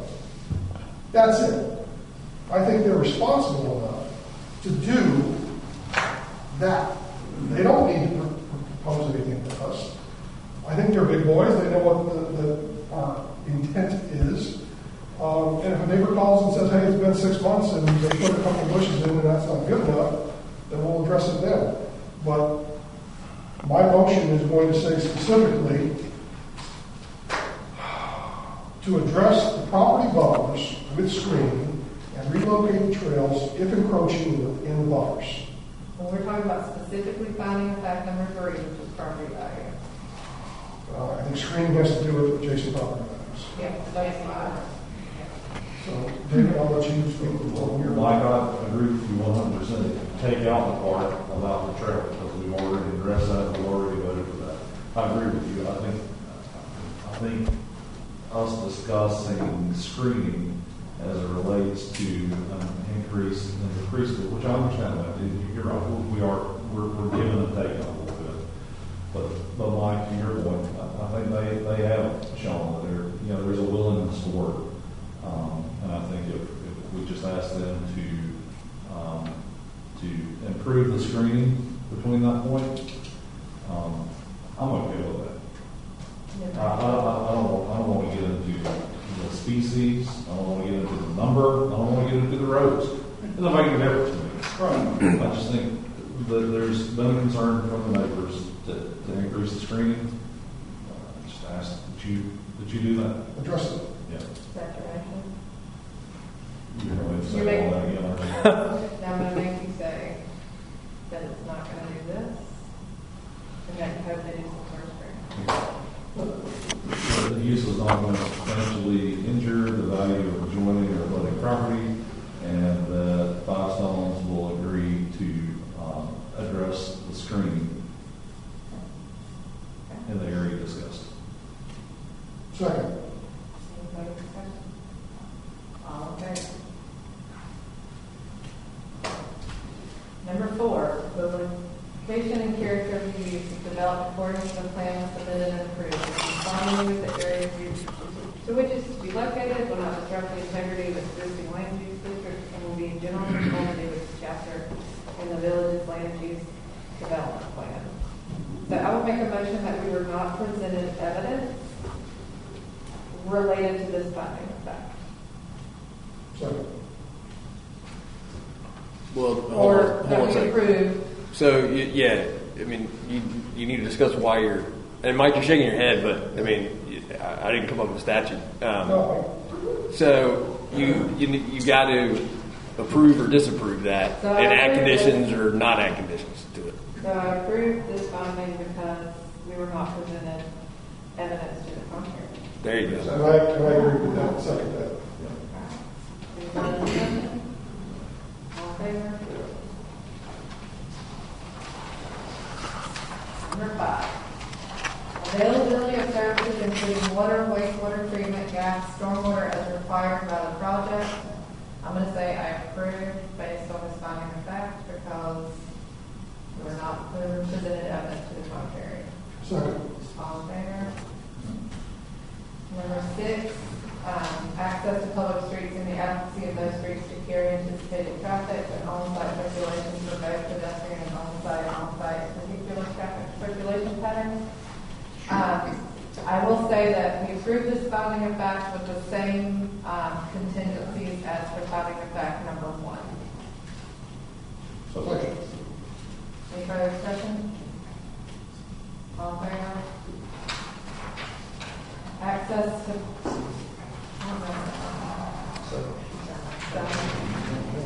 adequate safety and emergency services. I'll say it's approved because we were not presented any evidence to the contrary for number 7. Second. Any further discussion? All in favor? All right, Mike, we'll go on to number 9. All right. A motion to amend conditional use permit 13-01 with the following stipulations. That a maximum of 150 students on any peak day plus additional Any day, not any peak day. on any day, with the addition of up to 25 staff, to report to the town hall I want to say enrollment, but we didn't want to use that. We wanted to use attendance twice a year, every 6 months, starting June 1st. 3, to address. How about September? Because students aren't enrolled here. They don't start until September. Starting in the late stipulation every 6 months starting in September. Number 3, to address the property buffers with screening and relocating trails if encroaching on the buffers. And 4, that there be a time limit on this. That's one thing we haven't really talked about at length, but I would like to see a time limit on this amendment of something like 12 to 14 months. With the understanding that in that period of time, the progress on the intersections of Cutler City Newtown Road, and I would urge the church to address the intersection issues with the Department of Transportation. And if they need to come back after 12 months for an extension of this amendment, so be it. But until the road issue and the traffic issues are addressed, that's my motion. My fellow council members don't like the 12-month stipulation. They're more than welcome to vote for my motion and come up with their own. I think people in Wesley Chapel need to. Put a time limit on a permit approval? Sure. That road improvement is probably not going to be made within 12 months. Well, I would have to, my motion was that they would have to come back and ask for an extension, because unless we improve these roads. But you want to make them jump through hoops for that, but not to ask what kind of trees they're going to plant? Yes, because the road is an issue, but screening is less of an issue. I'm not belittling screening, by the way. Are you saying is your motion that they can operate as requested, and then if the road improvements are made within the time period, you're stipulating that the conditional use permit is void? If they come back and ask for an extension. An extension of time for the road improvements to be made? Correct. Okay. So, just a note, the TIA essentially, for the school, essentially states that that improvement is necessary that the other developers being asked to make. And so I think that one way or the other it's going to happen. Right. But the timing is very, I think, ambiguous right now as to when that might be. I mean, Fivestones might have to make it. Who knows? So I want to see some improvements on the intersection. I don't care if the Waxhaw development pays for it, if the church pays for it, if Wesley Chapel. I want to see the road improvements done. So I think for purposes of your motion, then I think I understand it. I think you need to specify what those improvements are. I mean, because an improvement could be. I'm not a traffic engineer. Well, I think there needs to be some. If what you're requiring them to do is come back if certain improvements haven't been made, there needs to be some guidance as to what that the DOT is requiring to improve that intersection for the increased traffic. I would say a turn lane, but the DOT engineers may not agree. I'd love to see a roundabout at that intersection. But again, I'm not the engineer of the DOT. I don't control that. But I do want to see some kind of a timeline to put pressure on the developer, the church, the village, the residents. I want to see that improvement done and not just kick the can down the road. There's only one party that can do that, DOT, and we have no control over DOT. They have no control over DOT. So you don't like my motion? I'm sorry? You don't like my motion? I don't like the last point, no. Okay. I withdraw my motion. Okay. Anybody got some Tylenol?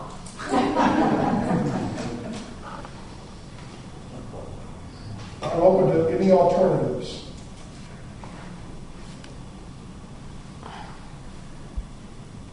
Well, I understand your dissatisfaction with the traffic and the road conditions and the ability to influence it.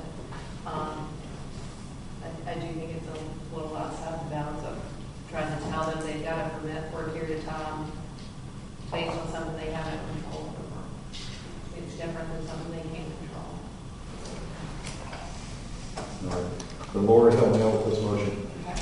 I make a motion that we approve,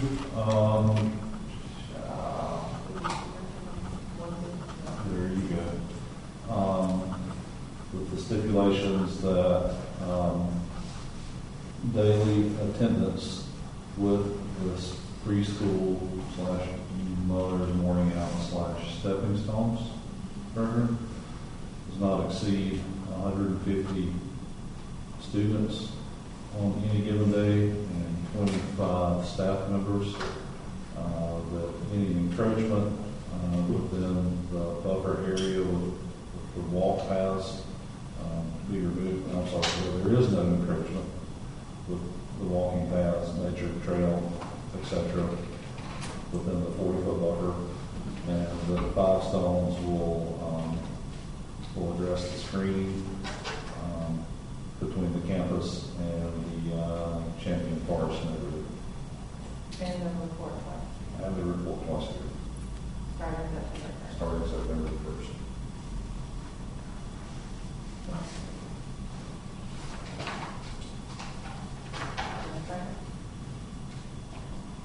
The only other thing you would talk about today is more about that. Is there any questions you want to respond? If there is a condition and a finding, does it have to be in the final motion? I mean, I would to make it clear what you're actually approving, because this motion you're making now is like the approval of the application. I think it is just because that'll just make it clear for you all and for the applicant what you're actually requiring. Would you be willing to add to your motion that if they ever want to go above 150 students and 25 teachers, they would have to have a TIA to check the traffic will not create any dangerous conflict? As it pertains specifically to the preschool. Yes. So What was that last part? But if they ever want to go above 150 daily attendance preschoolers and 25 teachers, they have to perform a TIA to ensure that there's no dangerous traffic conflict.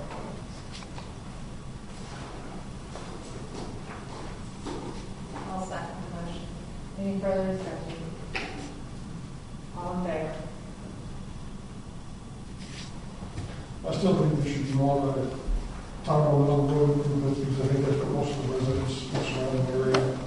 And I will say, Lori goes to CRPTO meetings a couple times a month, Vaughn goes, I go to WUMA meetings, and all municipalities, Marvin, Woodland, Mineral Springs, Weddington, we are all pushing as hard as we can for traffic improvements. And DOT, we have no control over DOT. We don't even have a voice in Carpo really because Charlotte takes it all. But we are all very frustrated about it, and we are all working on it to the best of our ability. But we cannot control DOT. The village has paid $275,000 for an intersection that we are still waiting to be improved. Thank you all for coming. It is nice to have company. We're gonna party on for a few more minutes. If anybody wants to stay. Thank you very much. Mr. Mines. And please, let me know if you want to reach out to your legislators about a free program. All right, so that brings us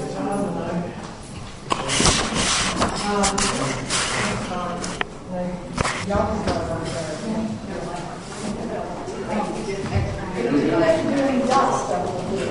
I'm sorry, what? Need us to contact doctors. Yes. Thank you. Have a good night. All right, so now we're going to discuss any changes to operating procedures due to the pandemic. I am under the impression we are working fine right now. We did have a little skirmish. We had a complaint from Deb. Deb and I did go to lunch. We did talk about it.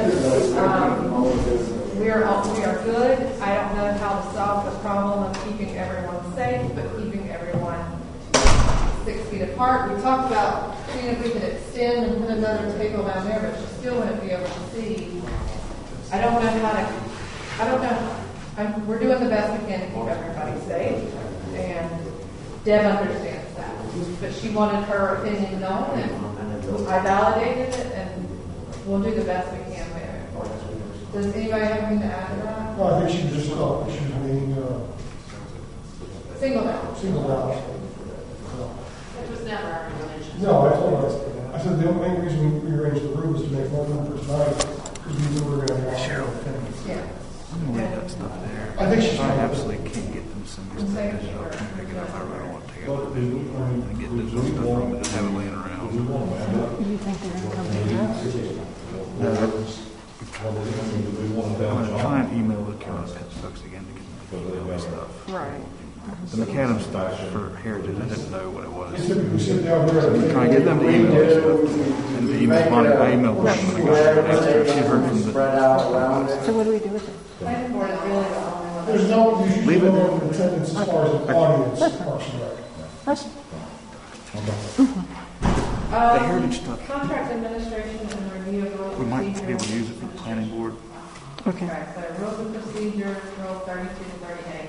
I will say, before Sorry. we get, I apologize, I just want to say one thing before we move on. The application you just heard, when that came to the planning board, right, we had to hold a public information meeting.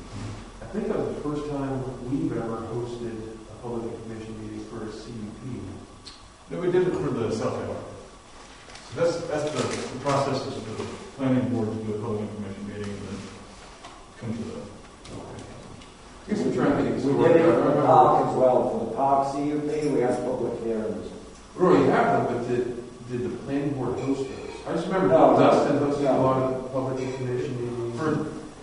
For CUP, that's apparently how the ordinance does it. For zoning map amendments, there'd be a public information hosted by the applicant. For traditional zonings. Okay.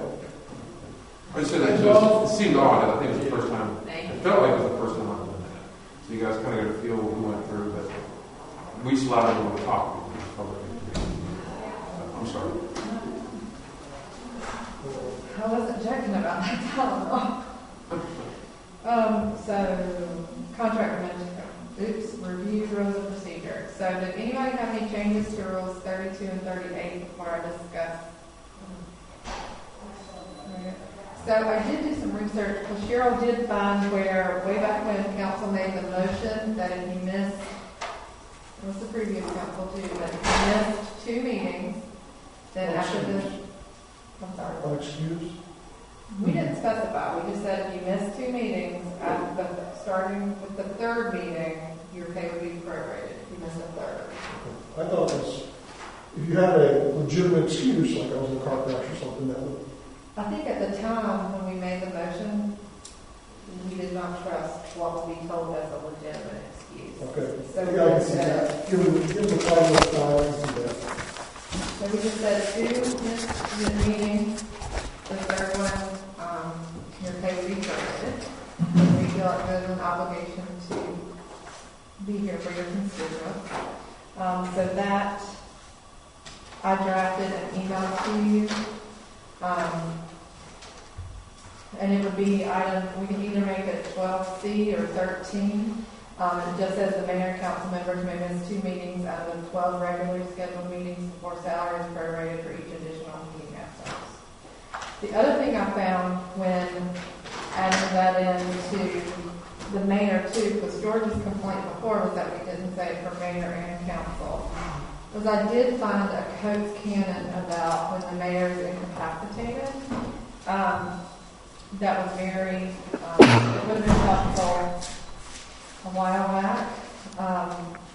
I acknowledge that this is an unprecedented time. I don't think very many councils have been through where the mayor steps down for what we think is a short period of time and 14 months later is still not back. But I think the state must have seen situations like this before, because there was a Coates canon that talked about when a mayor steps down for a leave of absence, the mayor is not paid, and the person that the duties are conferred to assumes the mayor's rights, responsibilities, and pay. So that will be added into. I am currently the person, but it doesn't matter if David was the acting mayor, or Mike was the acting mayor, or Lord was the acting mayor. They should be compensated for the work that they are doing. And that was what I found clearly in this general statute that the state states. It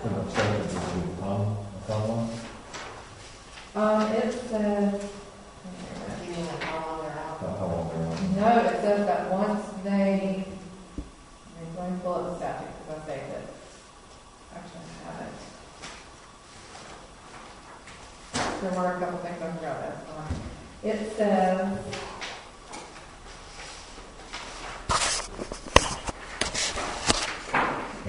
that any elected municipal official can obtain a leave of absence from the official's duties for protracted illness or other reasons satisfactory to the government body should be obtained only upon application by the official with the consent of the governing body.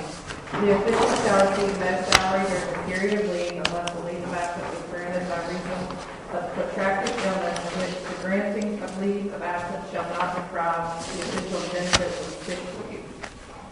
So this is definitely a bigger role because we have sick leave. The period of leave may be extended upon application to and with the approval of the governing body of the municipality if the reasons for the original leave still exist. And it talks about, not removing people from office. If by reason of the length of the period of absence or the nature of the duty of the official, the governing body deems necessary, it may appoint any qualified citizen of the municipality as a temporary replacement for the period of the official's leave of absence. This appointee shall have the authority, duties, prerequisites, and emoluments of the official temporarily replaced. The appointee shall possess all the qualifications conferred on law according to the office for which the temporary replacement official is appointed. we were not in compliance with the statute expectations, and the way our rules and procedures were written. And so when you write up the final ones, you're going to make sure that it's consistent with that. Now, that we know that immediately when she continued to step away, we should have stopped paying her. And as soon as you took on those additional responsibilities, we should have started paying you the merit rate. So we didn't. So it feels like that we need to rectify that to be compliant with that. And I realize it's not a lot of money, it's not a big salary difference between the two roles. But it does feel like that we incorrectly failed to pay you for stepping into the mayor role. And we should rectify that with all the money we have extra. Maybe we should start a preschool. So, I mean, can we just ask Cheryl to look into the financial pieces and let us know what it would be? And Did you run it by George? I did. Because he was the one that said we couldn't. He was the one that said we couldn't take away Jan's pay. He said it was totally fine to play your Right. replacement. Right. He was referring to ours about, I sent it off to George also, about being, our rules say when the mayor is incapacitated, whereas the general statute says leave of absence. But either way, I mean, I don't begrudge, we paid Jan through December, and at which time we asked her to sign a statement that she would not take her pay, because we didn't feel it was fiscally responsible, because it had been. What we're talking about, a few bucks. The difference between the council pay and the mayor's pay is what, Cheryl? Per quarter. It's $100 a month. Okay, so like I said, we're not talking about a bunch of money. it's like $1,400-$1,500. Yeah. We budgeted for 5, but we're only paying now 4, so we should have plenty of money left in the budget to pay Amanda the difference. So let's do that. I know it's not a lot of money, but it does mean a lot that you acknowledge how hard that I've worked for the last. And I will acknowledge that you have stepped up and gone above and beyond in that seat. So I have no problems. The least we can do is compensate you the few $100. Especially when we find out we should have been doing it all along. Well, exactly. Please don't sue us. Yeah, well, thank you. I mean, I know it's not much, but it does mean a lot to me. No, it means a lot given the amount of extra work that you didn't sign up for and had to take on. Thank you. How many times did you come to for motion that you do that?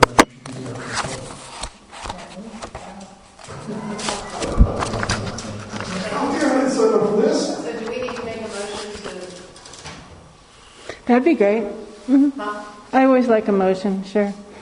Well, I'll make a motion that we pay Amanda the pay differential between the mayor and the council pay for the period of time since Jan went on leave of absence through current law.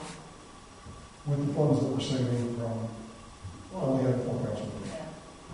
There should be nothing payroll to come to that. I'll second it. And further discussion, I will have Cheryl and I are going to sit down and meet, and we will take all the edits that we've talked about over the past few months and kind of draft a council soon. But as far as the rules and procedures. Yes, sir. But you have to recuse yourself from this vote. Oh, yes, sir. All right. All in favor? Everybody loves Amanda.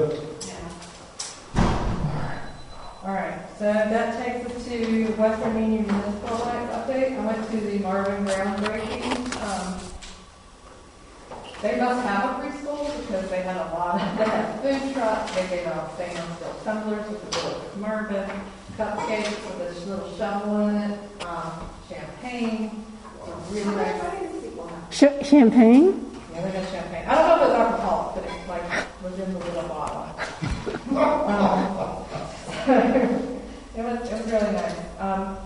We talked about roads at the last Western Municipal meeting and the Powell bill and like how much it costs to own your own roads. And I definitely think that is not a road that Wesley Chapel ever wants to go down.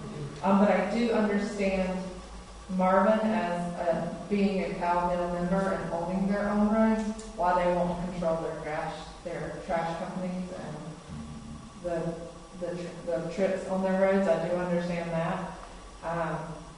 Stallings talked about how expensive it is, how they never, like it would take them 84 years with their Power Bill fund to do all their road work that they currently need to do right now.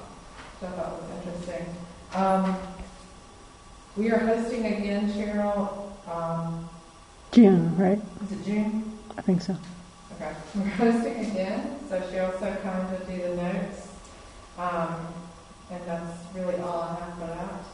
We do need to talk about the 12 Mile Creek did not go to planning board in May. So if it goes in June, we need to be there to speak out on what the topic has if it goes. I'll try to email Lee and let everybody know. Because some of us at least need to be there to talk to That to the commissioners or to the planning board? To the planning board. And then I guess the following week or whenever it goes to the commissioner. One of those meetings is 3 o'clock in the afternoon on a Monday, just. That's the commissioner. I'm not sure which one it is, but I know. Second meeting of the month is Monday at 3, so depending on who can make that. So we'll just make a game plan for that when we know when it's going. Update on the American Rescue Plan Act. I know they released some guidance today. Cheryl's going to a call tomorrow, right? It's about like the requirements of that. As far as I know, we still have not been told an amount. Although I did the email today, I just read it late this afternoon. It does talk about the restrictions. It did have a little more information about that. What email? I got an email today from the League of Municipalities about the American Rescue Plan, and it had a flyer. They sent an email today and said the meeting starts in 30 minutes, and I knew it was the wrong day, and then they sent one and said, "Oops, that was tomorrow's email." It had a flyer that I clicked on that talked about the restrictions, and so I'll try to re-find it and re-email it to you all so you can see the restrictions on it. I really think we're going to struggle unless we find some way to put it in our own water and even depending on how much we get and how that goes. So, any other questions about that? Okay, then we'll go on to council comment. I'll start first. Thank you all. I mean, we all, even though we didn't see eye to eye on this tonight, we behaved ourselves so much better than so many of the councils who sat here before. And I just want to say that I'm proud to serve up here with each one of you and make these hard decisions that are not fun to make. And I know how hard this is, and I appreciate driving back from Atlanta, driving back from Virginia, waking up from your nap. I appreciate. Wasn't a nap, I just fell asleep. I appreciate how hard council works. I appreciate how much our chairs work. It is a thankless job, and I appreciate it. And I appreciate you, Cheryl. You keep me straight. You keep me sane. So I just appreciate everyone. So thank you very much. And that's all. Who's next? Well, I've got a hot one for everybody, and this is a really council comments, but my wife just texted me. Gas stations out of gas, and the other gas stations in the area are running low. Yeah, it's because of the cyber attack on the pipeline. So anybody do that, at least have to take a gas. I filled up today. The pumps were all open at the Lowe's gas station today. And apparently here in Westwood Chapel we got zero gas that's closed. Oh, wow. Nina's is closed, has several pumps closed, but there were a couple operating. Wow. But they're probably out now as well because everybody's panic buying right now. Yeah. Oh, wow. Just FYI. That's my only council comment. You probably have a gas station.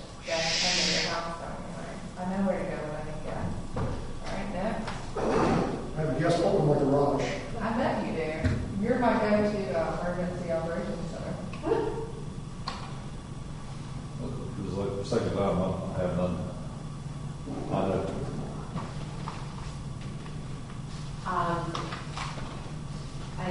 I would just say with our budget meeting coming up Monday night is, as we go into that and look at it and just look at the context of where we are as a village, what our goals are, and focus on that, particularly in light of so many uncertainties around so many different things that we really just kind of concentrate on what we want to be, what we're trying to do, as we do that. John, you gonna be at that budget meeting? I don't know, am I invited? What's an open meeting? If you don't want to come, you can go. I do need your info more than 10 minutes before the meeting, please. We're meeting on Monday, that's that, right? So it's like Six.